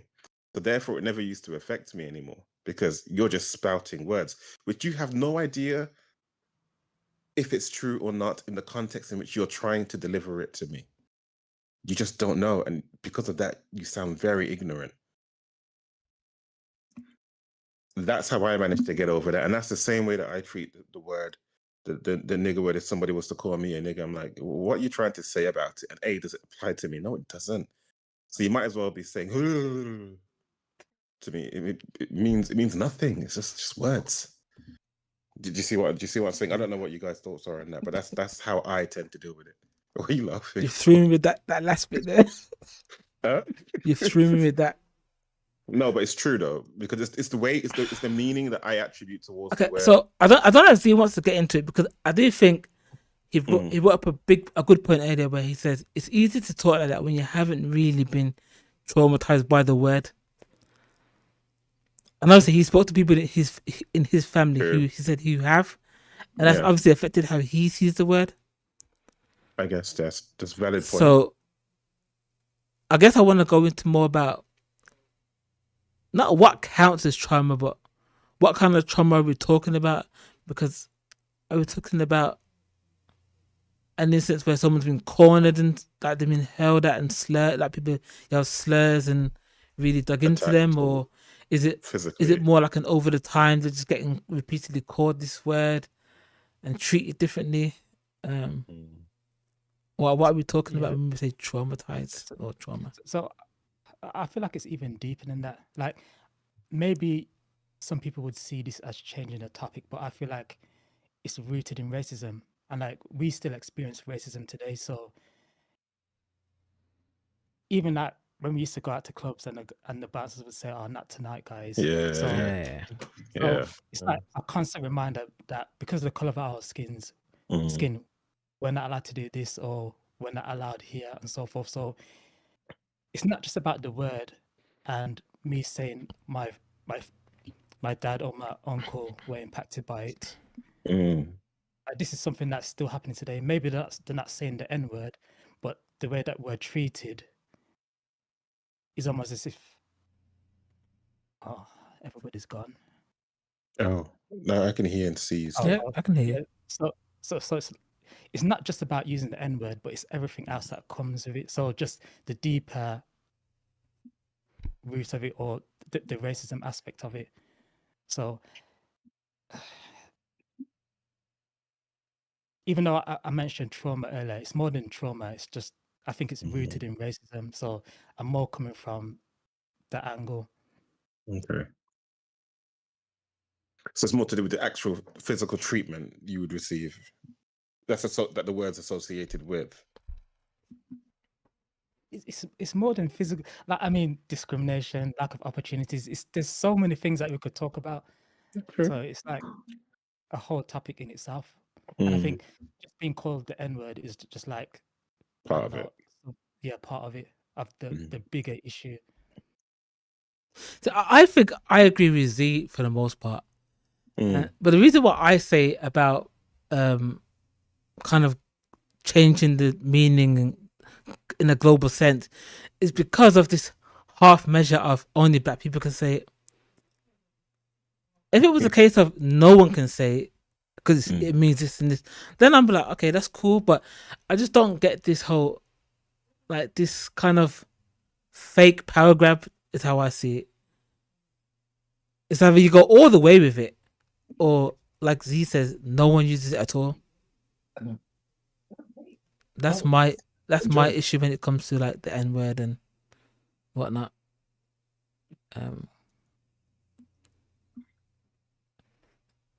That would be my perspective. So you want everyone to be able to say it? No, it's not that I want everyone to be able to say it. I just say if it's going to be a case of people going to say we've taken the power of the word, it doesn't hurt us anymore, but only black people can say it, then that's just silly, because then you haven't taken the power out of it. So if you're going to go down that road of we're taking this word back, then go all the way. Like, actually change the meaning of the word. Say it with your chest. Just have none at all. Like, we talked about this before. See, when is it Kendrick Lamar that brought that girl up on stage because she was singing lyrics and she said the N-word, and then he like went in on her. I didn't agree with that. And I didn't agree with it for the fact that, as I said to you before, like, to us or to a lot of people who, even older, like white people, they've been around that word, so they kind of understand the context and the history behind it. But to young people who are like 16, 15, to them, the word might not have that much meaning. And if they haven't grown up around black people like that, they just don't have that connection to it. So while you might see it as a big deal, to them, like you said before about generations later, that word will mean nothing to them. I feel like that happens with young people, especially because when we were growing up, sound old now. Well, we are old. When we were growing up, like, hip hop was still, for a lot of the time, something that only black people listen to, or mostly black people. Then as we got into like college and university, then it's become like a global thing where white people listen to it. After that, you have white people that were born and they're listening to it from when they were like 2 years old. So now when they're listening to the music and they're hearing the N-word in there, to them, it's not like it means anything. It's just part of the lyrics. So when he was blasting that girl on stage, for me, I'm thinking, well, what's that? Because she essentially, I don't know how old, I feel like she was 16, I can't remember. But from that child's perspective, they just don't have the understanding of the word that the adult does. So it'd be one thing to, like, stop the music and say, you know what? And I don't know if you would do this in the middle of a show, but you do a little light education on it. That's one thing. But I feel like when you go into someone who they just don't have that awareness of the word, and they just wouldn't have it because it's not something that they've grown up in a different time. So I just wouldn't expect them to have the same feelings about the term. And the fact that you put it's just how music is. When people are singing songs, it's very unnatural to be singing a song. You know the lyrics, and it gets a certain word, and you just censor yourself. I've never had to do that, but I could imagine it feeling very natural, because I know when white people are in their car and these songs are coming and they're singing the whole thing. They're not like looking around and not saying it, because that's just how music is. There's a part of where it's just people are in there, they're gonna just sing the words. What was that movie? I think it was one with Chris Rock when he was in that white man's body. Yeah. And he came in singing the Rough Riders anthem. What? Yeah, it's like, and it was just in there, just shouting it out. Oh gosh, literally every line of that verse had started with the word nigger. And he was just betting it out, betting it Yeah. out, betting it out. Yeah, I agree with you. I think that when they're alone, they're just screaming off the lyrics. Because to be honest with you, I don't even think they're not meaning anything malice by it. They're just quoting lyrics. Like that girl, she was probably just singing lyrics. She probably didn't even know why there was such a huge commotion around the word. That's what. Again, I'm not gonna. So the thing is, it's hard to. I'm not even taking into account that she didn't know. I'm thinking about the age of the person, the time to grow up with, and I'm just giving them the benefit of the doubt that it's possible that they're just not gonna have the same, the same feelings about it. You can't expect Honestly, them to. like my nephew is like 17. I don't think that people in his generation feel the same way about the word as the people in our generation do. And even the people in our generation don't feel the same way about the word as people Previous 2 generations, generations above they're us. very different. So there is a gradual watering down of the level of offense that the word means. And eventually I think it will be eradicated where it won't mean nothing. That's what I think. Or you can go through my other route, which is honestly, I don't get bothered by it. Just to me, it's just the word. If I get bothered by it, I like to think to myself, like, why am I so bothered about it? What is it about this word that's being said to me by that person in particular that the bothers funny me? I see. As I said to you earlier about the experience I had with that person drove by and they said it. It's one thing to say it now, but I wonder how I would feel if I was in the shop tomorrow and someone came up to me and was like, "Yeah, you black nigga, this." What would I actually think? Like, and what are you on? Is what goes through my mind. Is like, are you okay? I see rationally. When I bring up these like little hypotheticals, I would try to think of it like because it's easy to say now how I'll do this, I'll do that, but I have to think. I have to kind of put myself in that position and think, what would I actually do? Like, and it's very hard to say that. And I'm only going off the feeling that I think I had when that incident with the car happened. And I'm trying to think. Because from that incident, because it was so quick and I couldn't even react to it. I have to think.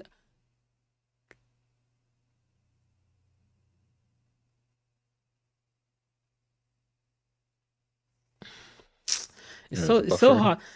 I'm just thinking I'm so hard. I know I'm confident that back then, from how I'm feeling, I'm remembering how I think I felt.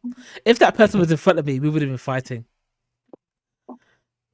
Now, but why?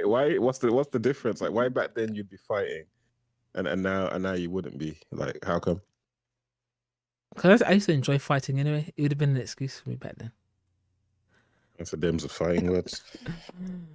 It would have been a chance for me to increase my power level. But decrease your power level. But no, but it's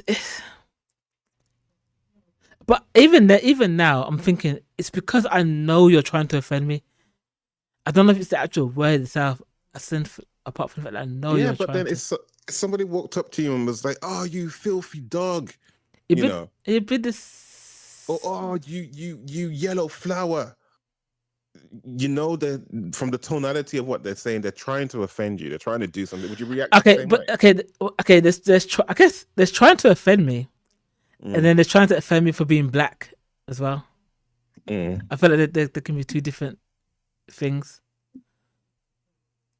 One thing that I learned, which really helps me with this, actually, is this notion: offense cannot be given; it can only be taken. Someone can say what they want to say about me all the time. Unless I take offense, there is no offense.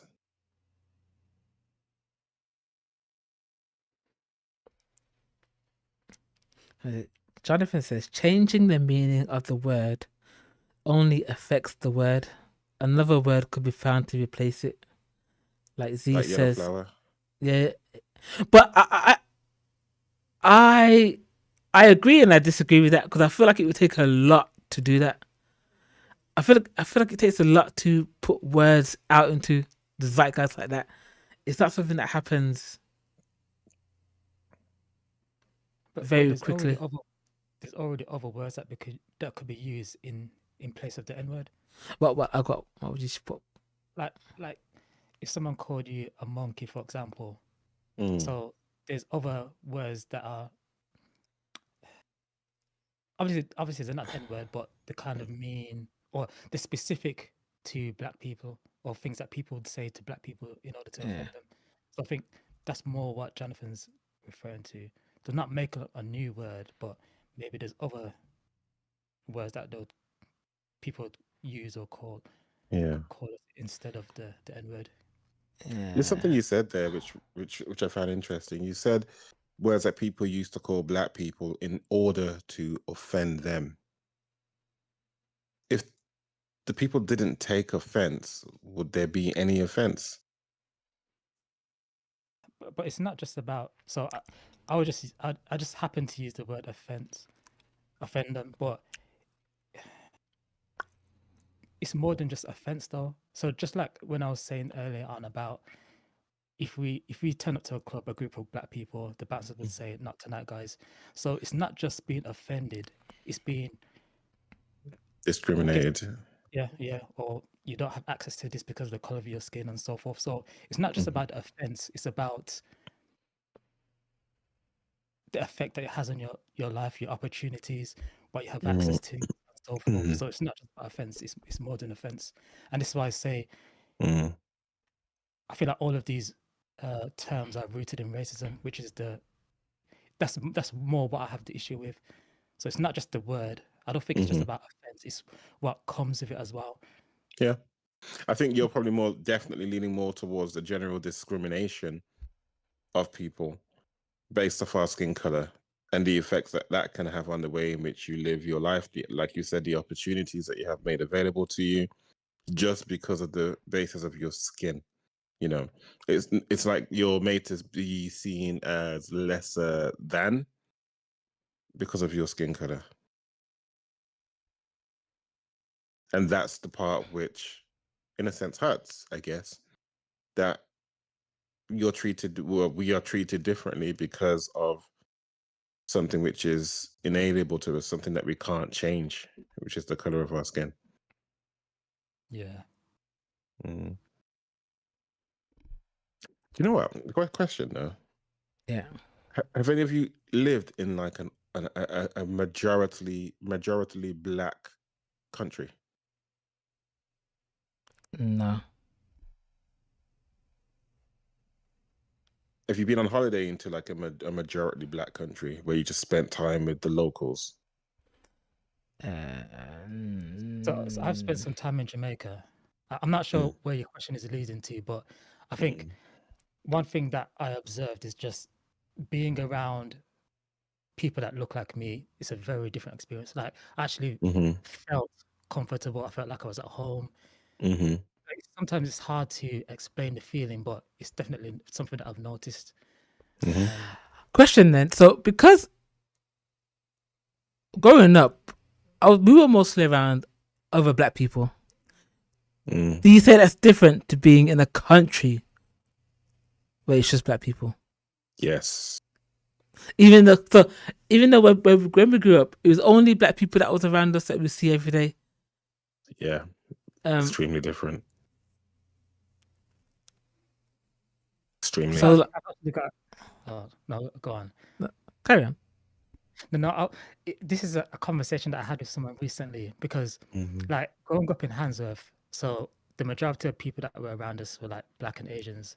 So I went to a black and Asian primary school, black and Asian secondary school. It wasn't until I was like in my early 20s, even at uni. Well, maybe uni. That was my first time where I felt like I was the only person or the odd one out. And I think till this day, how can I put this? Because like a few people ask me, like, why do I feel, given that I've grown up in the UK, which is a predominantly like white country, why do I feel like the odd one out and so forth? And I think the reason that I still feel that way today is because I feel like I my first interactions with, I guess, non-black and non-Asian people were when I was like a young adult. So I feel like I'm still uncomfortable being around people that are not black. I know that it may sound strange, but I feel like people don't forget that even though we've grown up in a white country, we can still be we could have still been raised in a bubble or around black people mainly. And it's not until we're out of that bubble we kind of realize that things are different from what we had, what we believed growing up. Because I feel like it's a problem that I have nowadays. Like,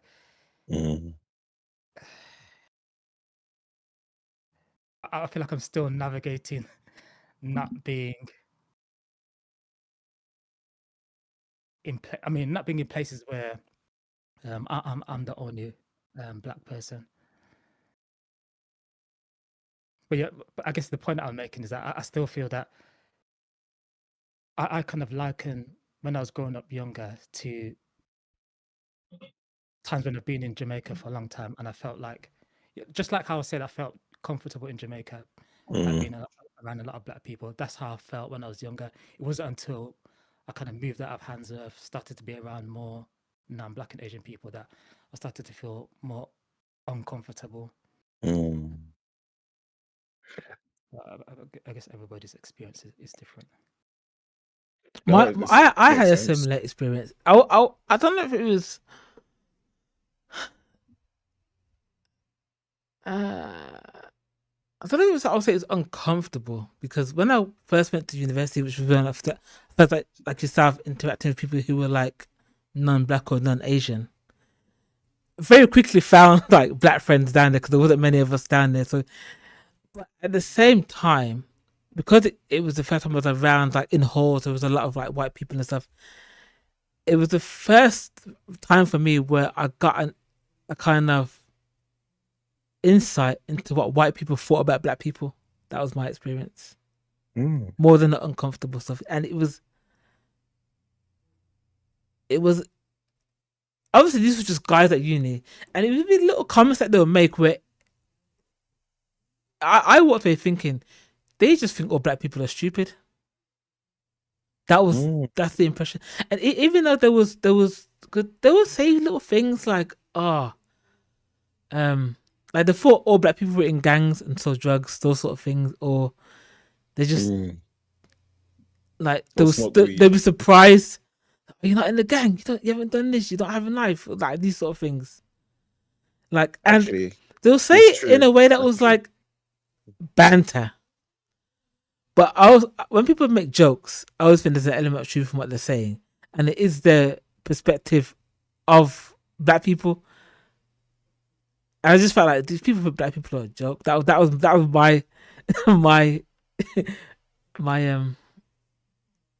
experience.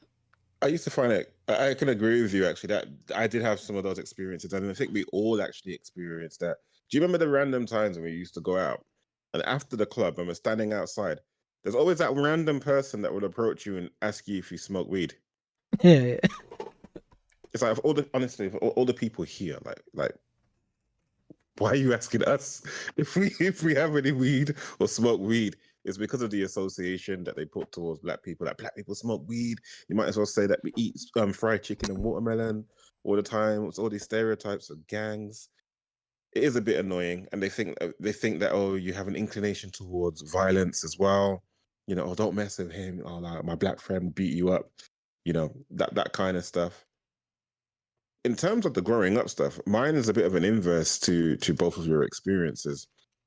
The area I grew up in Kings Heath, Moseley, in Birmingham. Now, all those years ago, I really do sound old.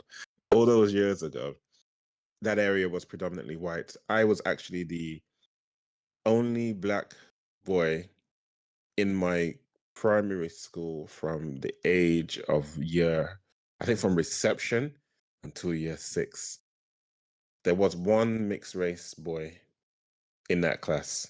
Needless to say, we became good friends. That changed for me Well, actually, I'll talk about the experience first in primary school. I always felt like I was the other one out in primary school. And I remember a specific incident when I came home and I was just sick of it, and I went to my mom, mom, like I wish I was white. I remember the look on my mom's face, like she was so angry, stroke upset. And she just told me, never ever say that. Never ever say that again, because the experience I had in primary school, I did feel ostracized. Little things like even down to like games of Kiss Chase, you're picked last, and I don't think kids really mean it in a malicious sense, because people just gravitate towards things which they're familiar with. But little things, for example, oh, this is going deep. Little things, for example, like when they used to come into school and they used to do all the healthcare stuff. I remember when they used to give out those combs to comb knits, because there was a knit epidemic. They used to give out those combs to comb knits out your hair. And I remember putting it in my hair and I was thinking, this is not working. Like, this is not doing nothing to my hair. Nothing at all. But everybody else was giving it a try and whatnot. And you feel ostracized, Then I finished year 6 and my parents sent me to Nigeria to live for a while. It was so different. I had a viewpoint of how I guess most white people or westernized people viewed Africa in the first place. I thought I was going to see monkeys swinging about the place, lions roaring everywhere, trees. I was crying that I didn't want to go to Nigeria. What kind of existence is this going to be? I'm going to live in a mud hut. And then the plane landed. And I looked around and I saw buildings. I was like, wow, this is Africa. This is Nigeria. Oh my gosh.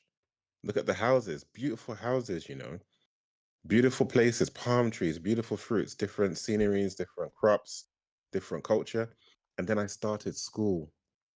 And there was no bigger shock to me than walking into a classroom of 50 students. All of them are black. When I got teased for something, which I did, I knew it wasn't because of my skin color. It's just you get rid of that aspect. It's like that worry's gone. That what if it is because of this was just gone. I knew it was because of anything to do with myself fundamentally. Like if there's someone called you stupid, it wasn't because you're stupid because you're black. You didn't even need to worry about that. It's like, now this person genuinely thinks you're stupid because of you. You know what I mean? So you can do something different about it. And it was just it was different and it was nice. I guess that's probably something akin to what you felt in Jamaica.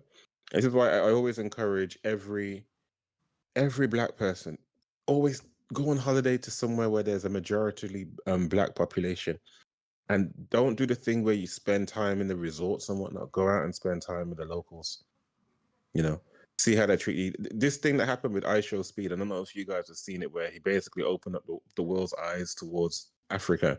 And you see people's comments and reaction videos. All of them are saying things like, oh my gosh, I never knew Africa was like this. Oh my gosh, Africa has cars. I'm like, what? Yeah, so it's funny you mention that. So obviously, as an adult, you know what Africa's like. But I know that if you show me pictures of Africa, like of cities and stuff, when I was like in school, I wouldn't have believed you. And it's just interesting because obviously back then there was no internet when we were in school, so whatever we knew about Africa was all through media, which wasn't a very much. The only time I could think about it was on charity adverts. So obviously most kids just have that's their perception. Not like back then they could, but even now people wouldn't go and Google it. But back then you couldn't Google anything. So true.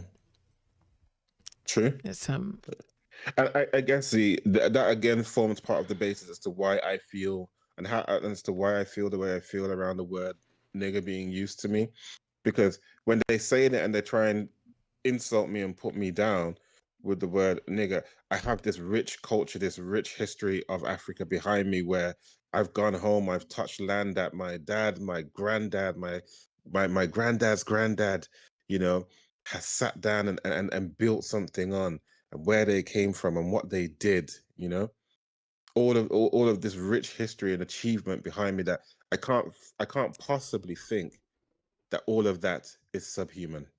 It's impossible. So there is this it's not a cognitive dissonance from the word. The word just doesn't apply. And in my head, the way I process it is anybody that says that word to me to try and convince me of otherwise, it doesn't make sense. I know because I have the evidence to prove that you're talking bullshit and you don't know what you're talking about. You're just saying something to try and hurt me emotionally. But it can't work because emotionally speaking, when it goes through my thinking faculties, I equate it as you are talking crap because you don't know. It doesn't apply to me. Therefore, I know, and I guess that's how I broke out of that trauma. Okay, I get you. I hear you. Yeah, everyone has their own way of dealing with that word, I guess, and their own way of processing it. Yeah, everyone comes to the end of their journey at their own pace, their own conclusions, and how they choose to deal with things. But I can understand both of your perspectives, like definitely. Yeah, most definitely. Because I had the same experience before I took that trip to Nigeria. I thought just like them. I thought, wow, my parents are really sending me to go and be sifting dirty water through a bowl at some dried out well with flies attached to my body. You know, what kind of existence is this? Literally your picturesque Oxfam advert is how I thought about Nigeria. When I got there, it's just completely different. And this is before the age of the internet as well in Nigeria as well. Now it's even worse. If I took you guys to Nigeria now, boy, you're like, nah, we call Nigeria enjoyment. You know, we call Nigeria enjoyment because it is a good, fun place to be. Honestly. And nobody convinced me otherwise of that. Y'all should take a trip to the motherland. Go back to and visit African countries. Not serious.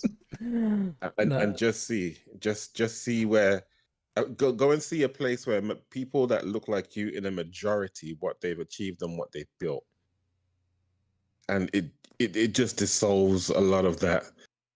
It's like I'm a minority here. You don't let me into a club here because I'm a minority and you think I'm going to affect. But there are places in this world where you will come into and they will treat you the same way that you're treating me because you're the minority. You know what? Saying that, it's a bit of a side note or a side little step. But I was talking to Mercy the other day, a few days ago back. I don't know if you're familiar with K-pop music. Oh, the ones that you keep telling me your boy is infatuated with. No, in general. So I was saying to Mercy the other day that I felt like a lot of K-pop was inspired by just black people in hip hop and stuff. If you listen to like the dancing and whatnot, and then I can't remember his name is. I know Young Don does reaction videos to him, but he did a video yesterday that came out, and he did a video reacting to someone or people talking about how K-pop is from black people and black people have never got any credit for it. And then back then when you said about the club, like not letting people in the club, black people in the club, I found it interesting because they wouldn't let black people in the clubs, or a lot of black people in the clubs back then, yet they'll still want to profit of playing black music. And I felt like the same conversation is now being had around K-pop, where it's like people don't want to congratulate or give black people the credit for the music and the dance and the inspiration they've taken, yet there's this dislike or kind of animosity towards black people in general, yet being able to profit off the culture and stuff like that is okay. That's maybe that's a topic for another day. I think it's a bit more nuanced than that in terms of just how music and cultures can be inspired by others. But I felt like a lot of the reason why black people were annoyed by this K-pop thing is because there's this feeling that a lot of people in these places don't like black people, yet they will use, black influences to make money. Yeah, that could be. You're right. It could be a topic for another day. I just thought that was interesting. But yeah, the club thing, is definitely one like That was painful though. I'm not gonna lie. Just not tonight, lads. Why? And then you see somebody else walking straight after you. It's like, yeah, they're happy to use the black image though.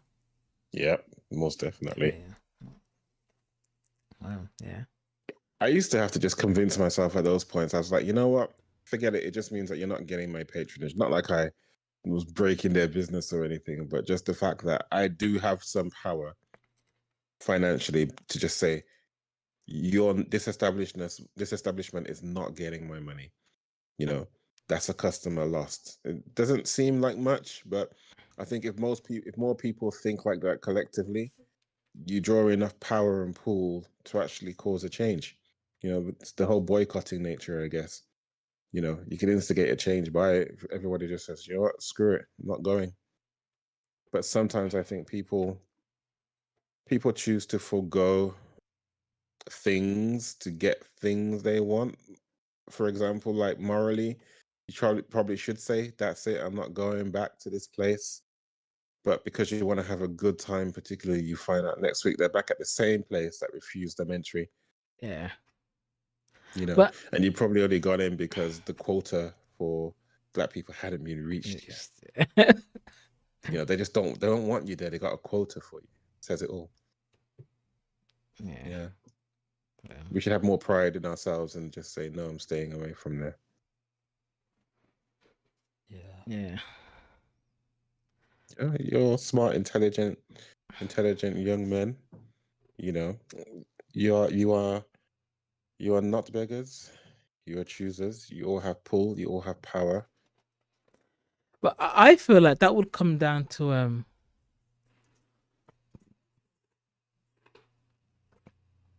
that would come down to sort of, I guess, our responsibility as older black people to create spaces for younger black people to go. Because when you're 18, realistically, if a club doesn't let you in because you're black, it's not like you have a lot of choice. It's not like an 18-year-old majority can go and stop their own club. But older black people who have a bit more resources, or maybe they can do these things for other black people. They can set these things up. But obviously, it's difficult because as you get older and you're not in that scene anymore, your interest in doing that is also probably not there as well. So, I think the younger generation is learning this now. The younger generation, a lot of them are. The club scene is dying. Funny enough, for them, they're not going out as much. They're not drinking as much. You know, and eventually the club scene will suffer for it.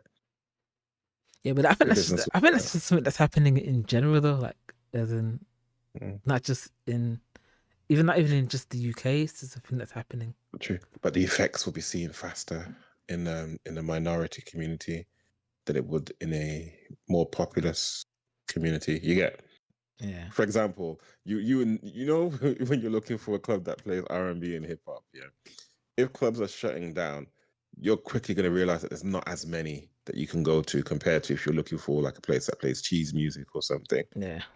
Yeah, so you would notice it more faster in a smaller community.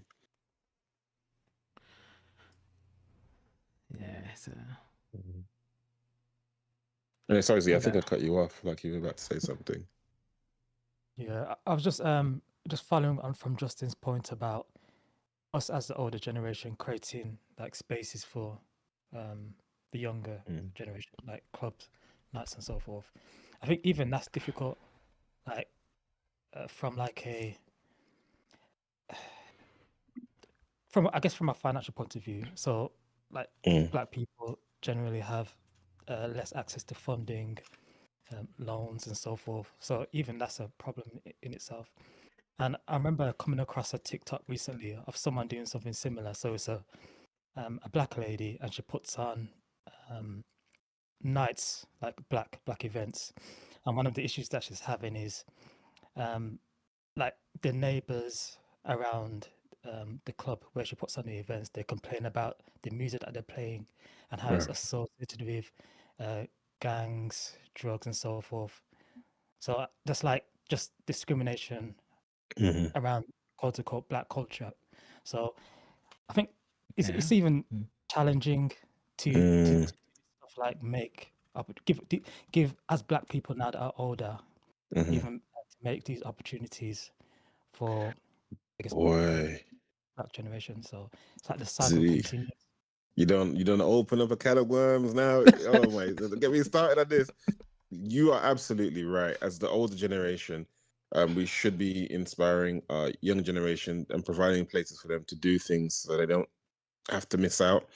However, what this woman experienced is not fair.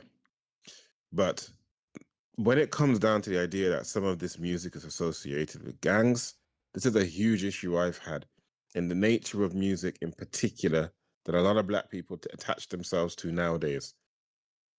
Drill, gangster rap, the amount of violence that's contained in these music and the way that people idolize this, especially young people, the way they idolize this music and try and act out the imagery contained in this music, we cannot deny that that is an active issue. It is an active issue. Now, I'm sorry if I'm living next to somewhere in a residential area and I can hear someone blaring on the speakers, shank, shank, shank, shank, shank you 5 times, you gonna die, you know, and everybody else is chanting the lyrics to that song, you know, shank, shank, shank, oh, you gonna die. That is an issue. I don't want anyone shouting at that around my area, you know, because repeat it enough times, you end up taking it on. Music can be that inspirational to people. When is the last time you ever saw a gang member driving around shooting at people while they were playing Beethoven, or classical music? I've never seen it, never I heard it. think this kind of worms is a deep one. Yeah, we have to have I feel another we have like- to have another show to deal with this topic because it's something which I've really tried to put a lot of thought towards, and we need to instigate a change in the nature of the music that we have and the nature of the music that our children listen to. Period. That's the bottom line. Yeah, it's a funny one because of how I can't speak for everyone, because of how I grew up. When I listened to this music, like even the most hardcore, like when we were growing up, we grew up most like American hip hop, but in reality, I'm so far removed from that it could never influence me like that. Like I'm not gonna just go out in the street start selling it because it just wasn't in my life. But I could definitely see if I was in an area like that and I'm listening to that music and it's kind of like the thing. I could see as a young person how it could be influential if my environment already encourages that sort of behavior anyway. But it's sorry, Karen. No, it's hard to say. It'd be better to talk to someone who is from an area like that. And I'm not just talking about from like Handsworth. I'm talking about like real hoods where it's just it's different. Like, I don't even think we have hoods like that in England, to be honest. No, but do you think that imagery can portray a prejudice about how people might assume an ethos that you carry? Because when you mentioned the music in particular, you know, didn't really inspire you to go out and do Shanky McShankerson to people and things like that. But the truth is that it did inspire us to certain ways. I remember my dress sense was completely influenced by the R&B scene when I was at uni. But that's what I was saying. So while that might be in the music, my day-to-day life wasn't. It just didn't have those elements in it.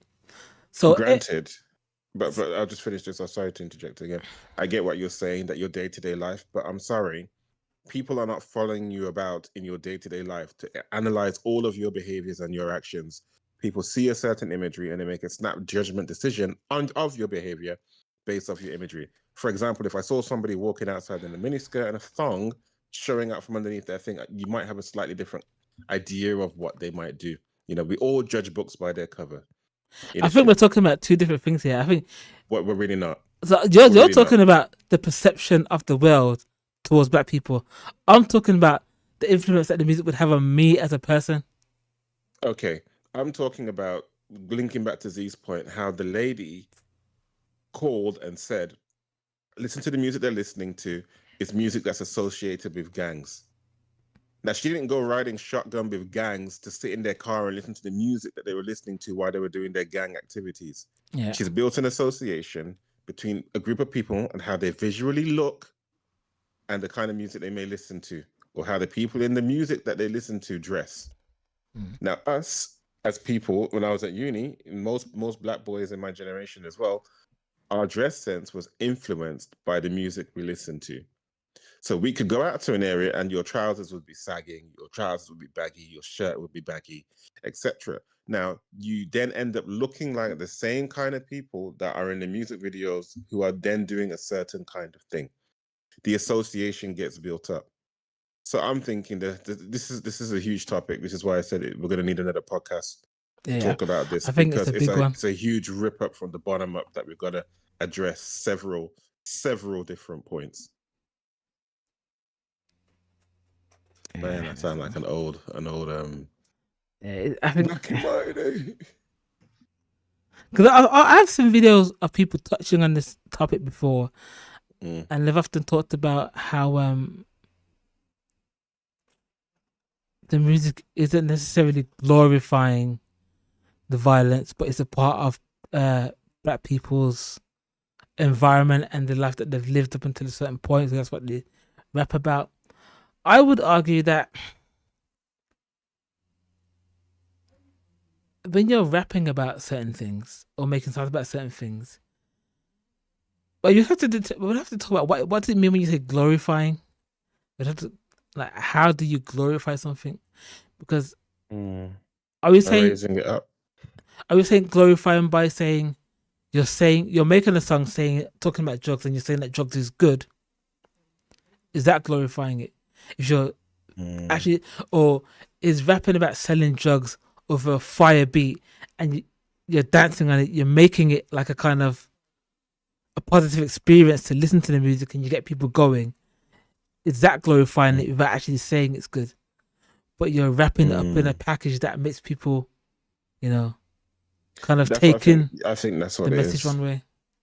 You're glorifying it by packaging it in a way where it seems appealing to engage in said behavior through the music.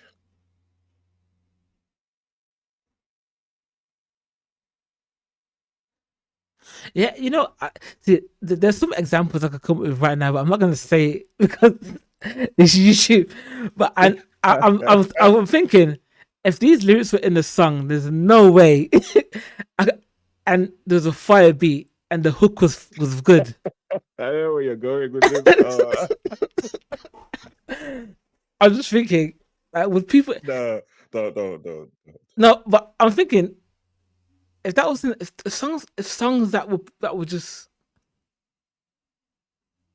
outright just out there, but the beat was fire.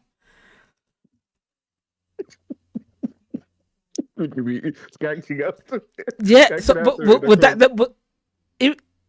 you might just be talking about it and not saying it's a good thing.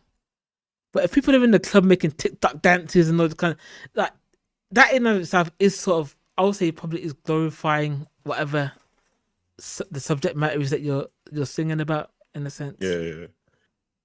It would be. you wouldn't follow it. But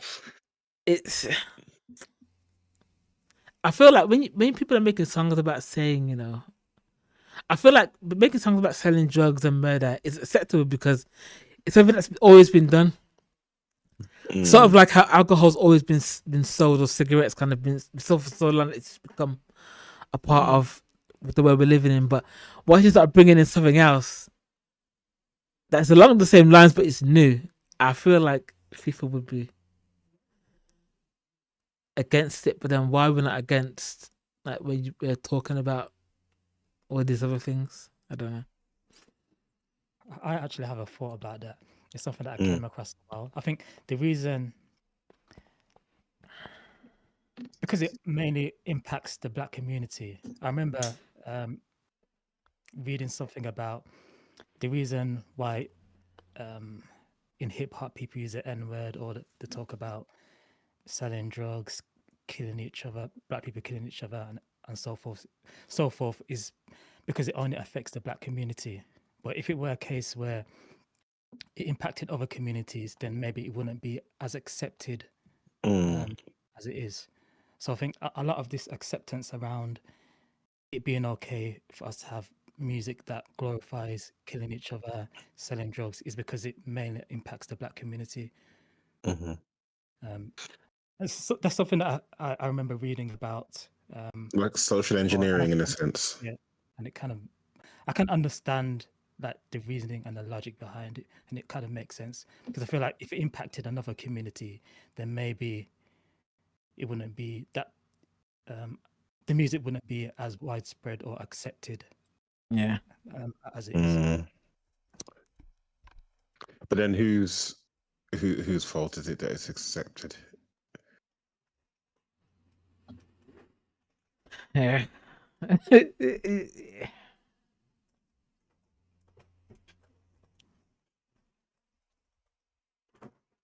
It's kind of like it kind of becomes a case of unless it's so difficult because I don't even want to say black people because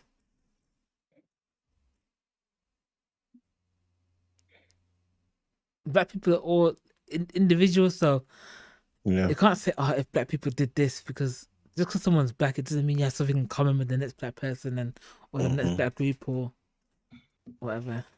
That is the next biggest myth that we need to talk about and dispel. Is this idea of black people being a monolith? Yeah. And because of that, it causes a lot of problems. The truth is that we are not a monolith. We are not all the same. We come from different cultures, different backgrounds. We have different ways of life amongst ourselves. You know? Yes, some morals cross over between two, just like any other culture, any other group of people. Same with Europeans. You know, they can have a shared culture, shared morality around certain things. But the Polish are very different from the Italians. And the Italians are very different from the Spanish. Do you know what I mean? But when it comes to black people, we're always treated as if we're this whole. Yeah, no matter what country or continent no matter what you're from. country you're from. Yeah, right. You subscribe to this, and you must be like this, you know. But anyway, I might have to call it a night. Yeah, it's late. But this has been good. I've had fun. Guys. It's good talk. Well, Steph. Yeah, definitely. Well, so it's good to see you, though, Z. Yeah, likewise. It's been a while. It's been a good while. Yeah. Bye, Mercy.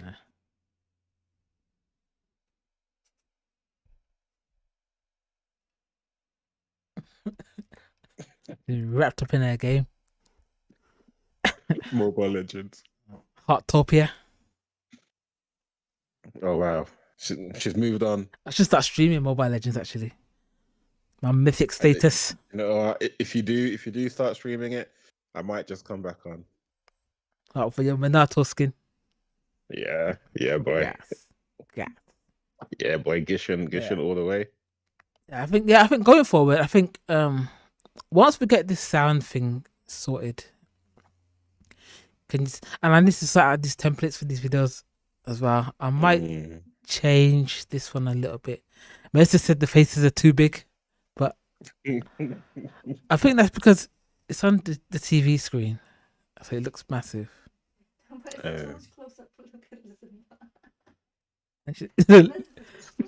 Z's very close. Huh? I thought you need to zoom me out, Justin. Yours is far from me. You're the furthest. Justin's the biggest one to me. Like Justin's face is all up in there. Yeah. Glad to see you sorted out your white noise as well. Yeah, it's gonna put the noise cancellation on, but I haven't sorted out the mic and stuff yet. And my camera is still here, so it's not even in front of me. Get away from the fan, bruv. Yeah, no, you should look. Yeah, I can hear it now. Can you? Do you know, Z, we were fighting for ages, trying to figure out where this white background noise was coming from. Just went through all the channels, all the toggles. I just said, bro, is your microphone next to your fan on your laptop? It's like, minor. That's classic moment. Right, lads. I'm gonna leave you all to it. Yeah. Until next time. Tomorrow. Yeah, we'll plan it. We should I guess you've got that thing set up now, so we can drop videos and then we can sort set out them up beforehand. Yeah, content that we can talk about and whatnot. Yeah. Formalize it. Yep. Yeah, it's good. It's been nice. Right. Take care, guys. In a bit. See you later. Peace out.